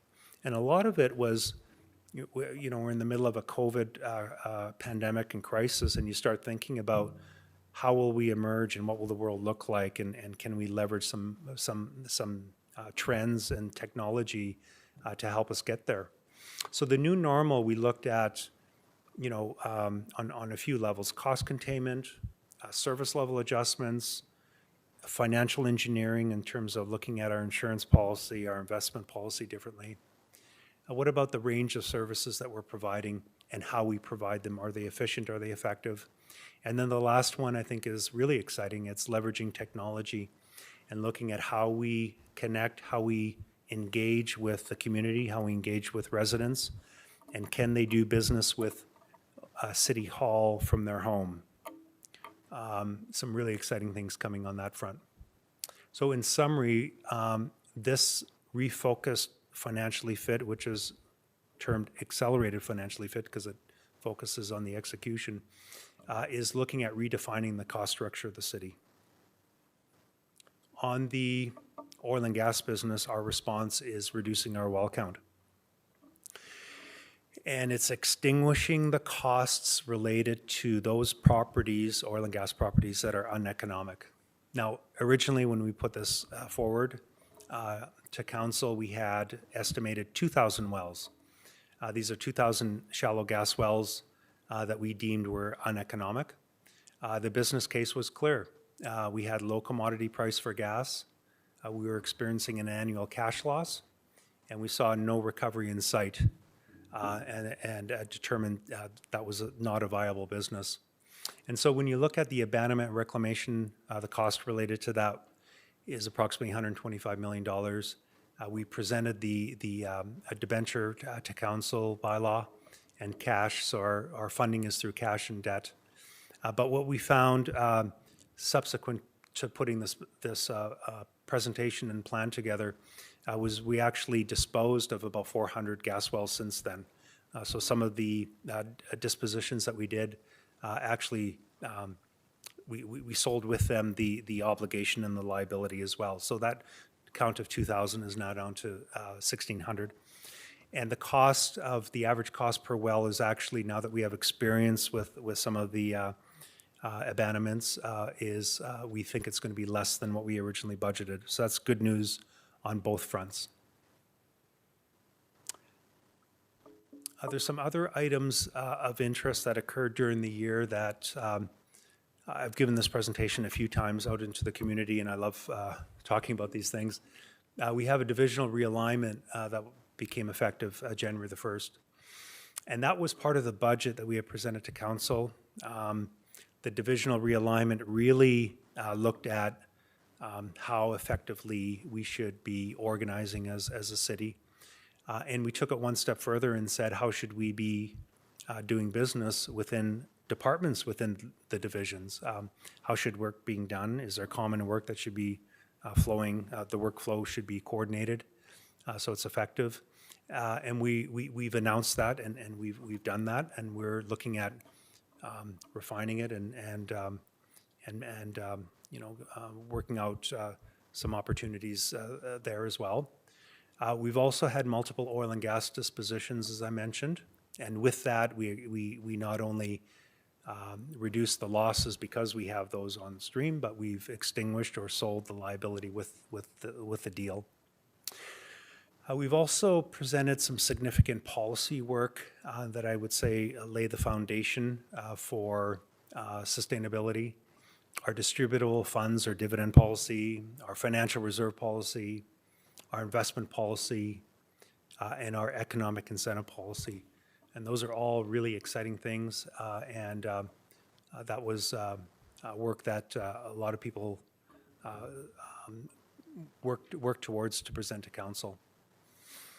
And of course, the last one is of no surprise. We have a municipal election happening in October 21, which is of interest to many people. So a final word, we've made some great progress on the Accelerated Financially Fit initiative. City has a healthy balance sheet, and we're very fortunate, but we're guarded. We know we have headwinds that are coming towards us, and they may well continue into 21, which we're halfway through, and well beyond. It may actually be a sign of a new way of looking at the world. And so the second one is really the uncertainty that exists with the post-pandemic world. what will consumer behavior look like? How do we view leisure time? Where will we spend our money? What will your career and employment choices look like? A lot of things are really up in the air, and you know, we have some thoughts of where that might go, but it's interesting. There's no playbook for this. There's no playbook for COVID, and we're trying to predict what consumers' behavior will look like, and as it unfolds, we'll have a clearer picture of that.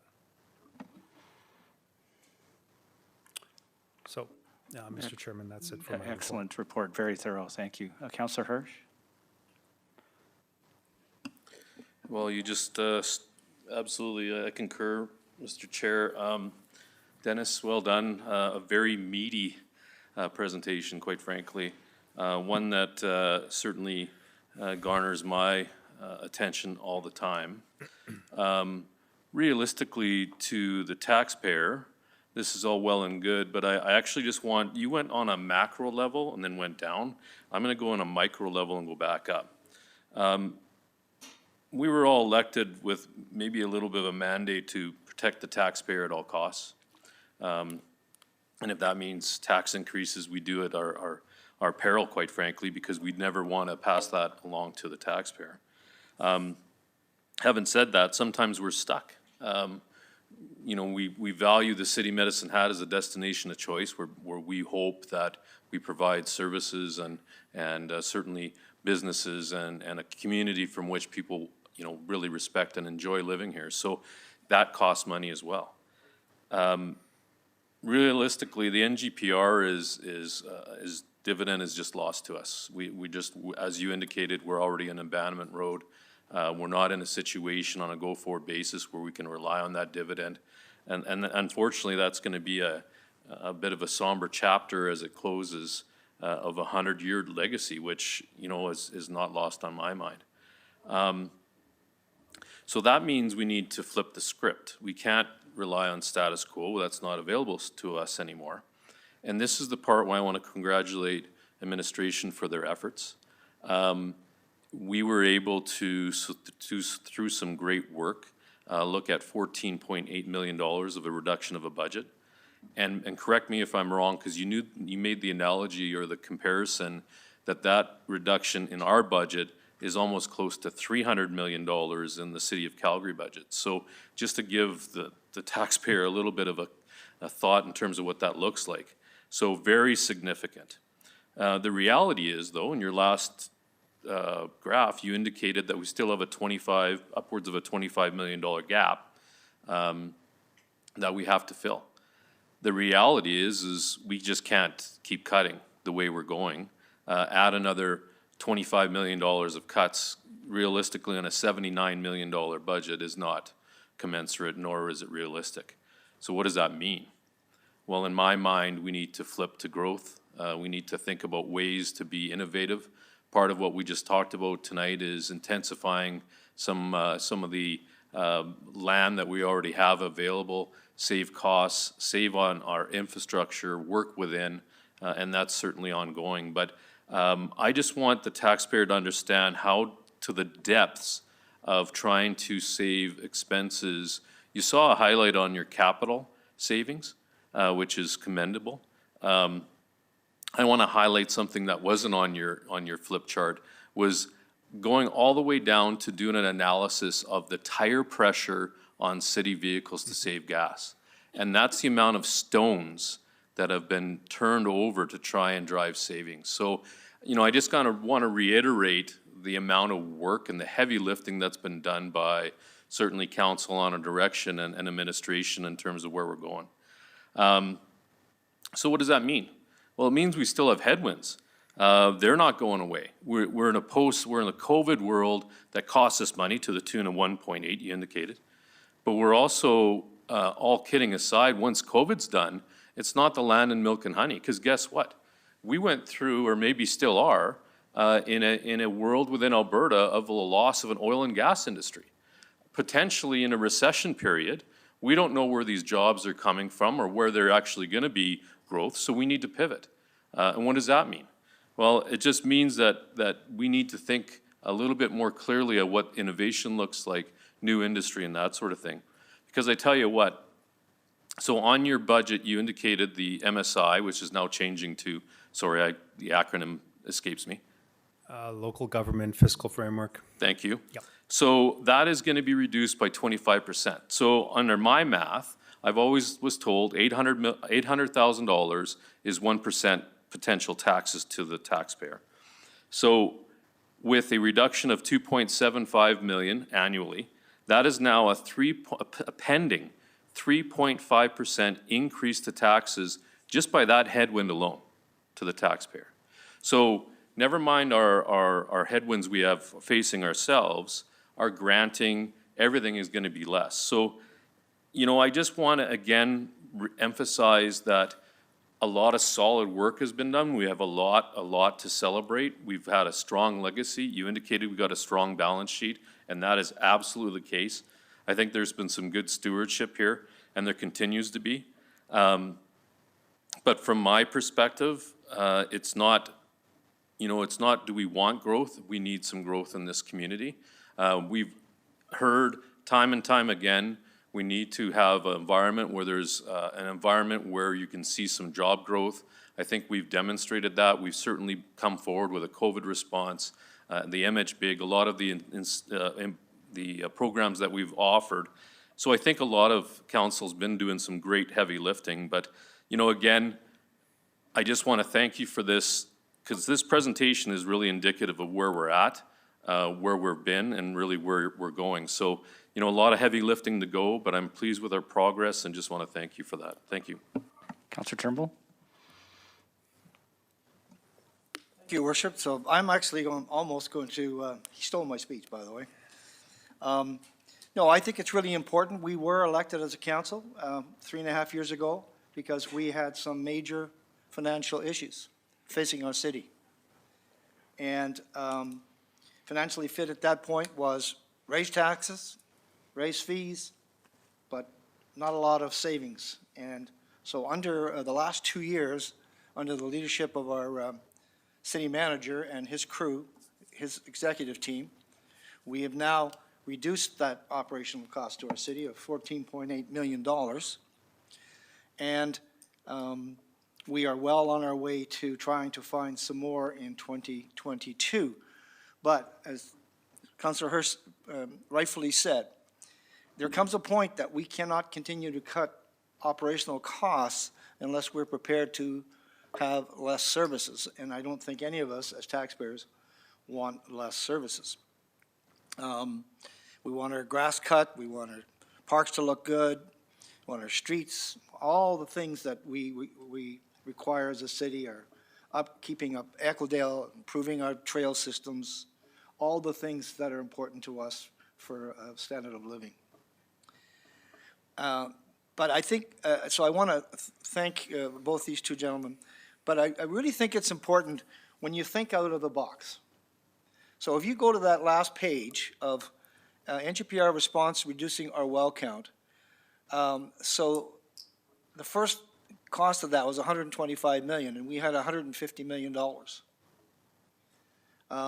Actually, a little bit more than that, but we took $45 million out of that cash reserve, and we took $150 million and put it into investments that will more than pay for the $80 million debt. So at the end of that period of time, we will still have that $150 million, which we will need for the basic $250 million that's coming at us in forward abandonment costs.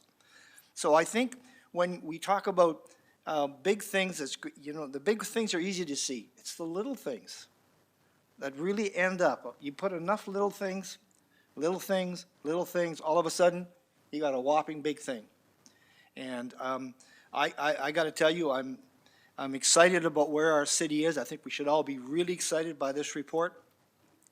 I think 2021 report will be as good, if not better. But it comes down to, as Councillor Hurst said, we've got to find ways to employ our citizens and their children without moving away. We've got to find good paying jobs, investment from companies to come here.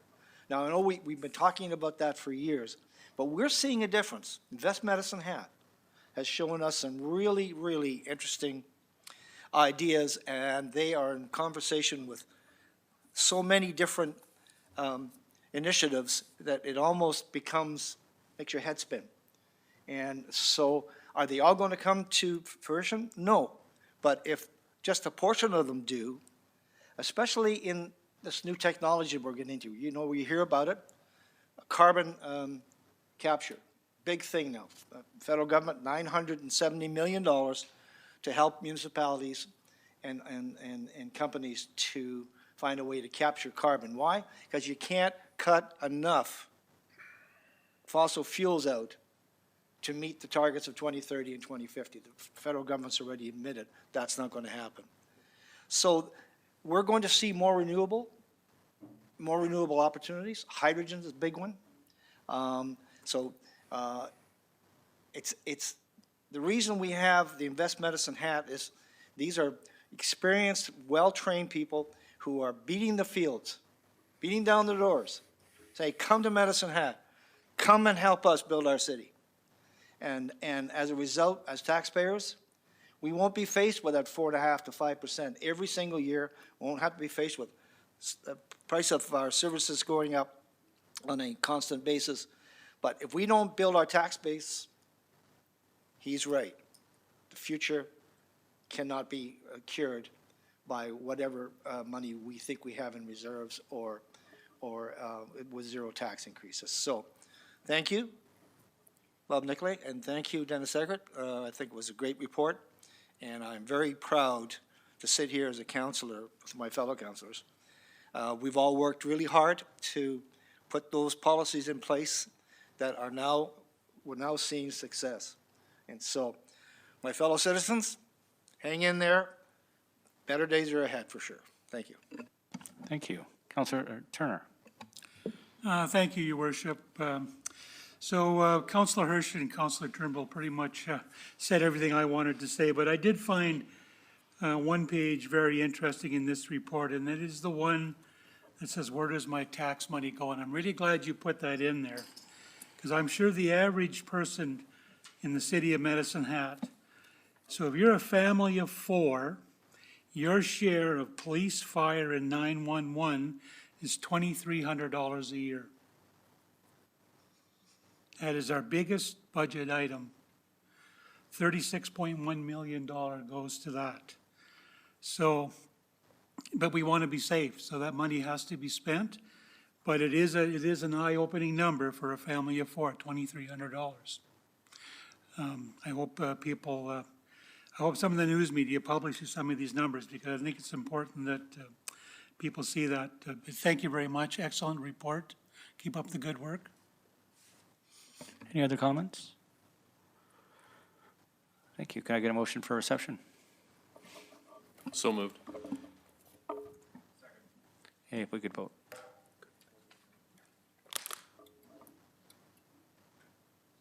Oops, that got erased. If we could vote again, that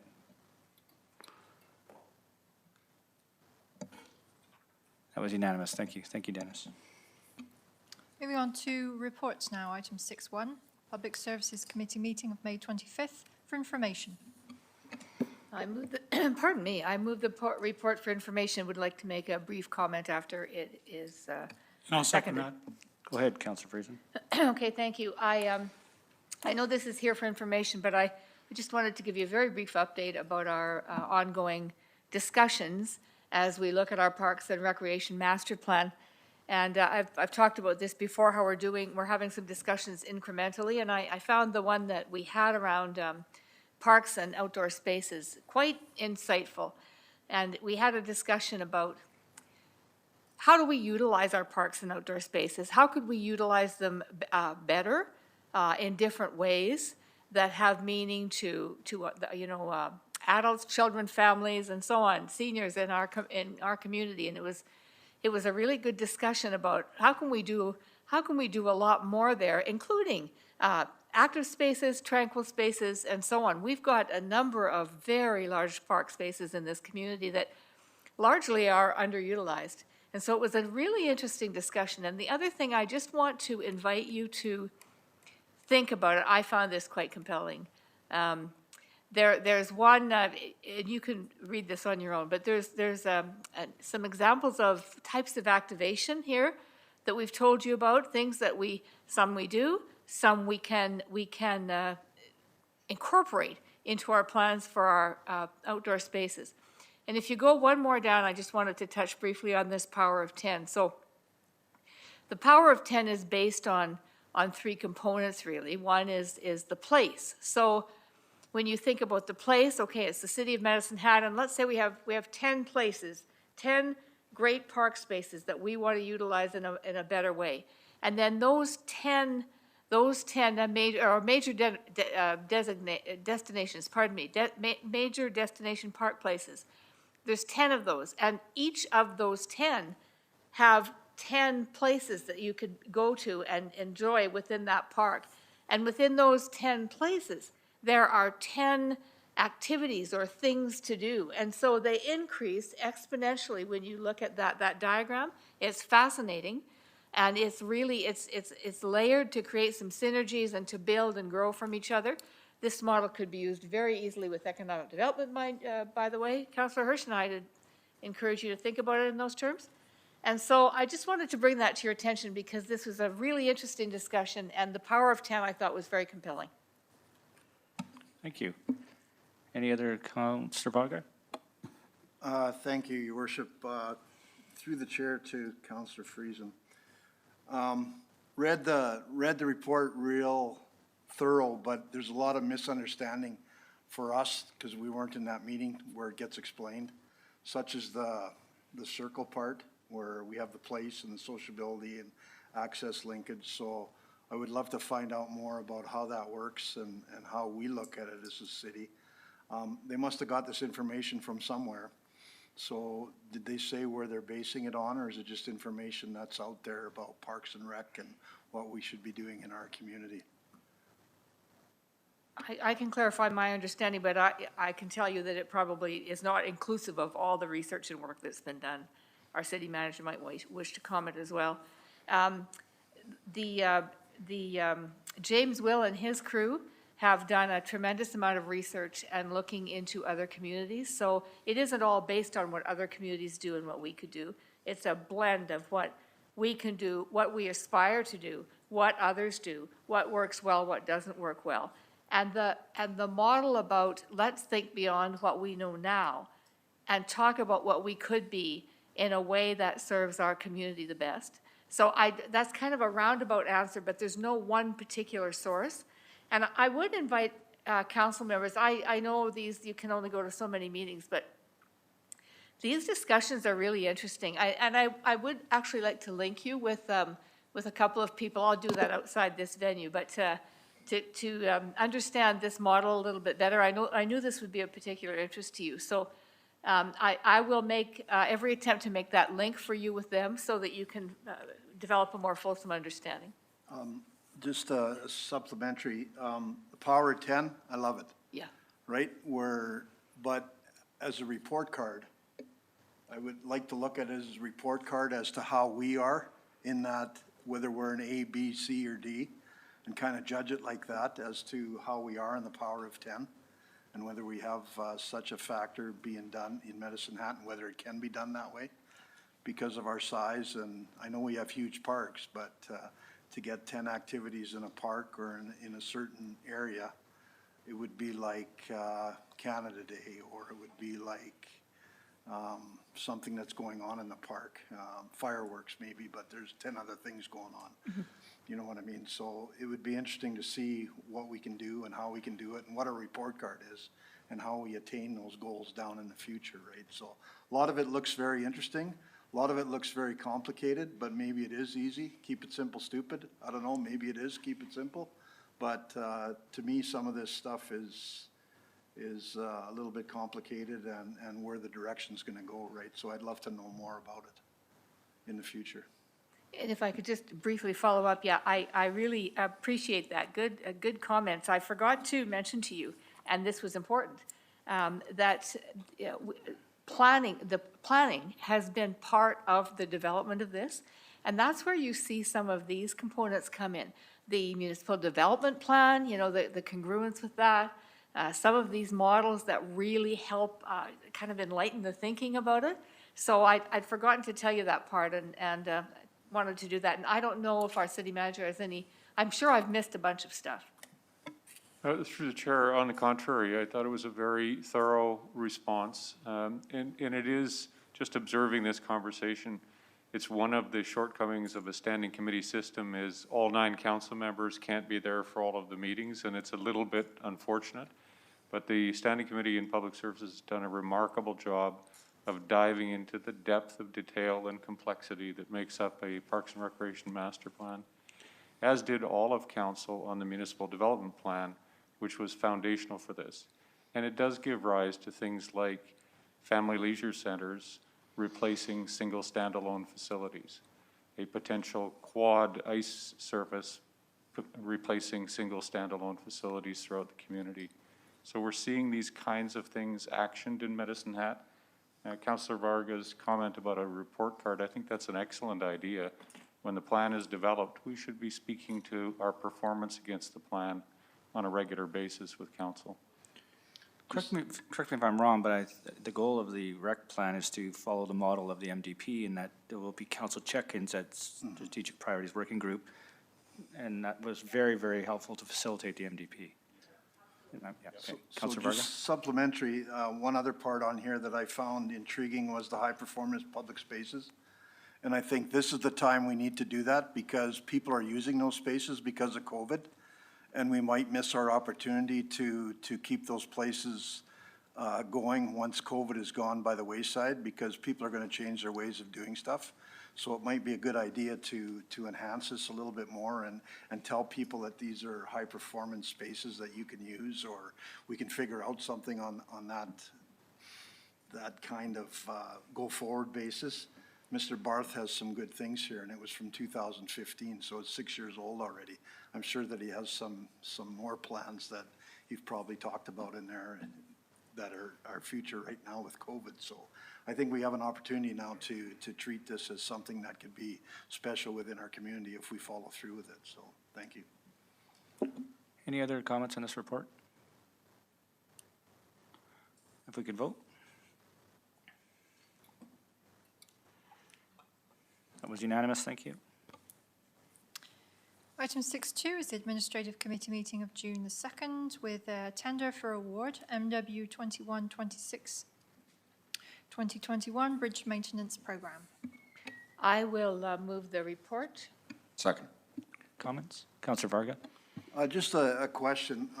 It always troubles me when there's a big project and we only have one bidder that comes to the forefront. And I know that we always look to have people that come from our own city to bid on this. Is this kind of work that's going to happen? Is it specific and special that some of our contractors couldn't do this? Just a question. I don't know who I would ask about that, but.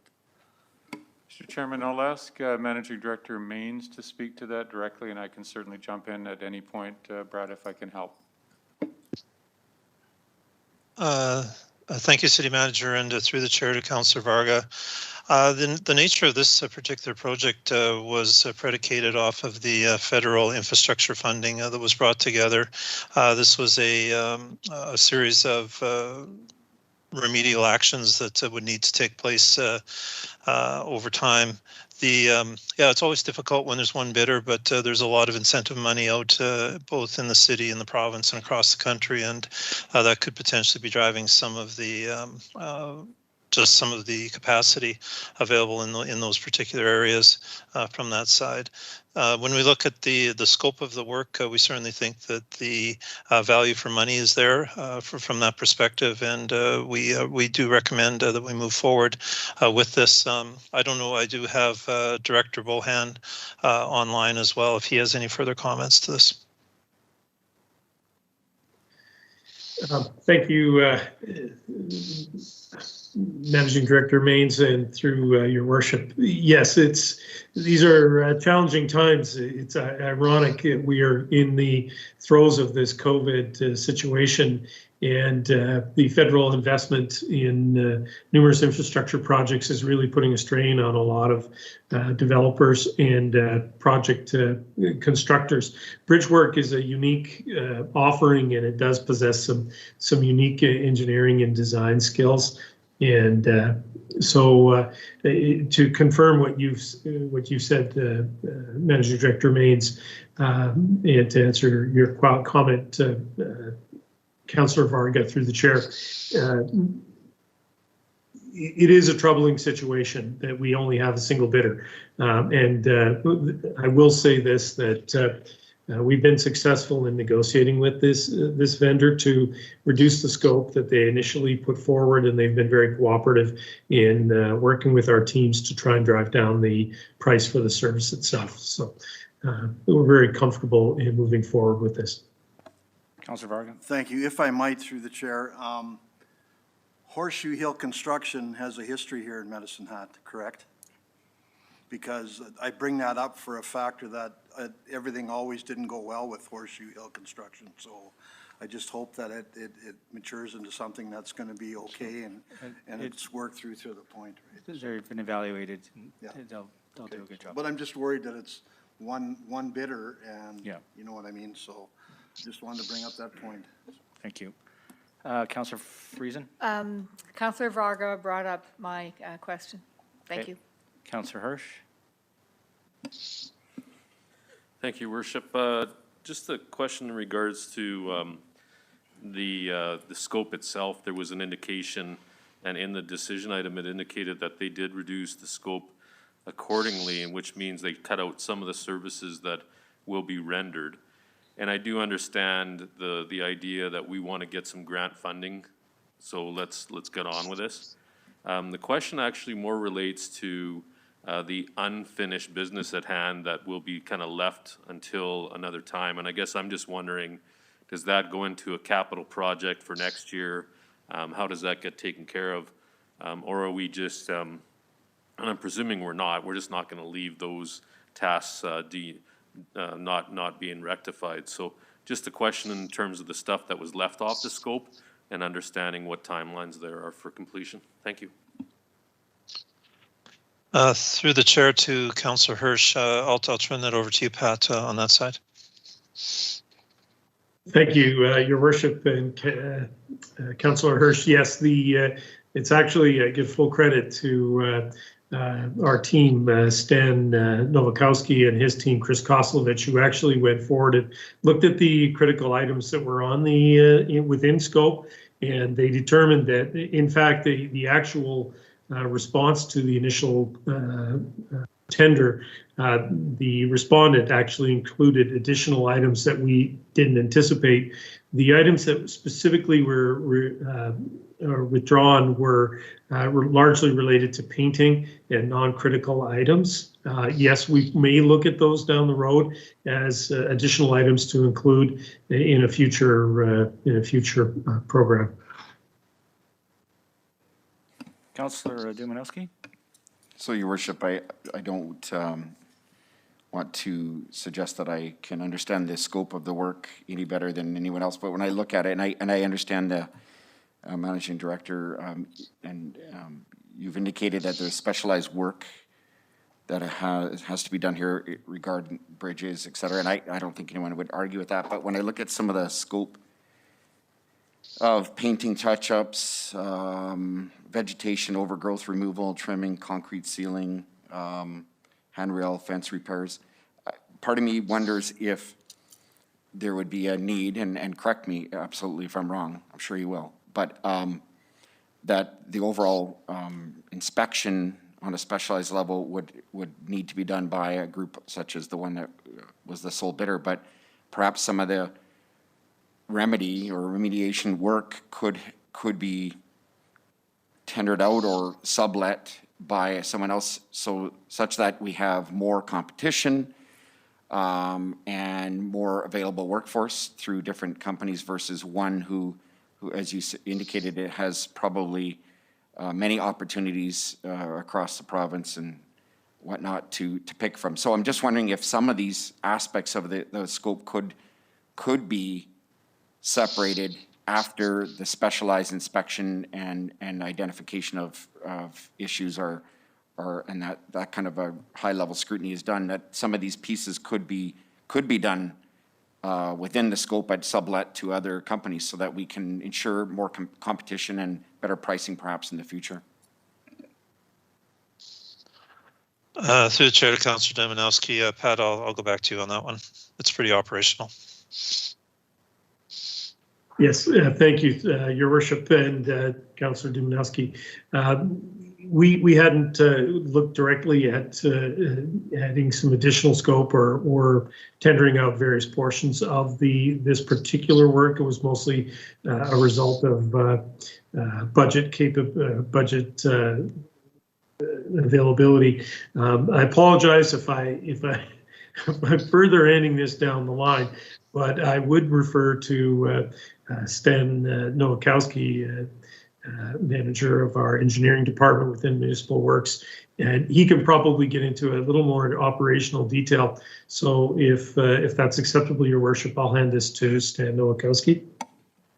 Okay, thank you. Your Worship, I believe the question was whether some of the work could be split amongst other subcontractors. In fact, a lot of this work is going to be done by subcontractors. It also includes some specialized coatings, the non-slip coatings, which are put on the surface, the walking surface, are not readily available. So that also plays into the specialized nature of some of this work. Okay, Councillor Turnbull. Thank you. Well, to be fair, when this opportunity came to get this government money, the city looked at it, estimated what the cost would be, with somewhere a little over $1 million or $1.5 million. However, what we have to remember is there's so much infrastructure money floating around all over the country that anytime you want to get anyone to bid on it, the prices are going through the roof. Iron, people coming down because of COVID, where do they stay? All these things add up. Price of lumber, as you right know, is at an all-time high. So what happened was this bidder came back in and said it was $3-some million. Well, we didn't get $3 million from the government. We can go back and try to analyze, you know, what did we see at the time versus what the market is prepared to do the work for at this point in time in 2021 versus COVID. So I think what they did the right thing. They went back and said, okay, we don't have another $2 million to spend. So we're going to have to work with the guy who's only bidder and say, look, we can take these 3 items off the list. We need to get this other stuff done that we think is far more detailed and important to get done. And the government of Canada is covering the cost of that. So I think in fairness, I hear what you're saying, but I was going to bring it up, but I thought, you know what? It's like saying, well, shouldn't you have known it was going to be $3 million versus $1 million? Well, no. No one can if you go and ask anyone right now who's building homes, if they can give you from one day to the next what it's going to cost to build per square foot, you can't. Lumber prices are going up, left, right, and center, plumbing prices, anything to do with anything today. And if we think inflation has been bad in the past, everything I read and hear about what inflation is going to be like here over the next year and a half is going to be absolutely, we'll see bids that'll come in substantially higher than what we've had budgeted for because no one took in consideration or even knew about COVID. So I think in fairness, our committee of who looks after this situation through Brad, I think they did the exact right things they could do. We don't want to give back the $1 million, so they did the best thing they could by working out a deal with this only bidder and said, we need to get it down to $1,035,000 because that's what we've got. So I just want to pass it on, I think. And so anyways, Brad, pass it on to your people. I get it. I think you did the right thing, and, you know, hopefully some more grants will come along and we can jump onto those to get the additional, I think, 3 items that we took off the list, right? Yeah, okay. That's correct, yep. Thank you. Right, any other questions? Okay, if we could vote.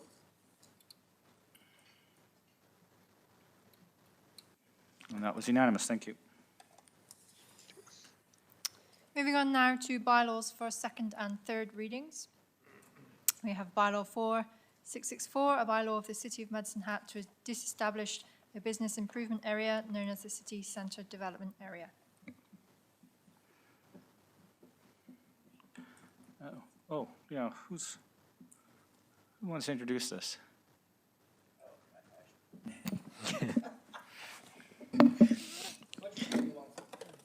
Thanks, Mayor Cluxton. I move that bylaw 4664, a bylaw of the City of Medicine Hat to disestablish a business improvement area known as the City Centre Development Area, be read a second time. Any questions or comments? If we could vote. That was unanimous, thank you. I move that bylaw 4664, a bylaw of the City of Medicine Hat to disestablish a business improvement area known as the City Centre Development Area, be read a third time. If we could vote.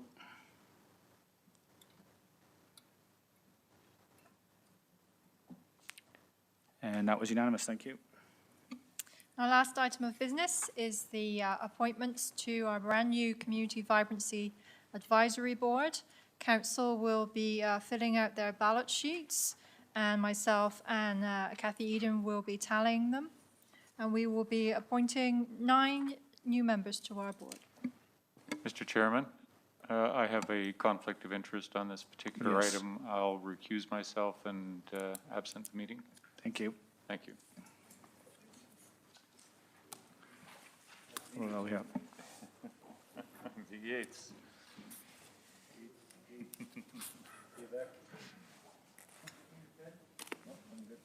We're just going to put this on a recess, but go ahead and vote, and then we'll tally them and come back.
you've got, you can read it into the record. Thank you, Mr. Mayor. I'd love to read it into the record. We have 9 new members of our brand-new board for effective immediately for a 3-year term. We have Nikki Gray. We have Jill Reed. We have Amy Risk Richardson. We have Katie Smith. We have Darcy Stack. And then for a 2-year term, effective immediately, we have Mike Christie, Dylan Giles, Paul McKenzie, and Mary Tulip. And can I get a motion, please, also to destroy the ballots? I'll make that motion. I'll second that. Okay, if we could vote.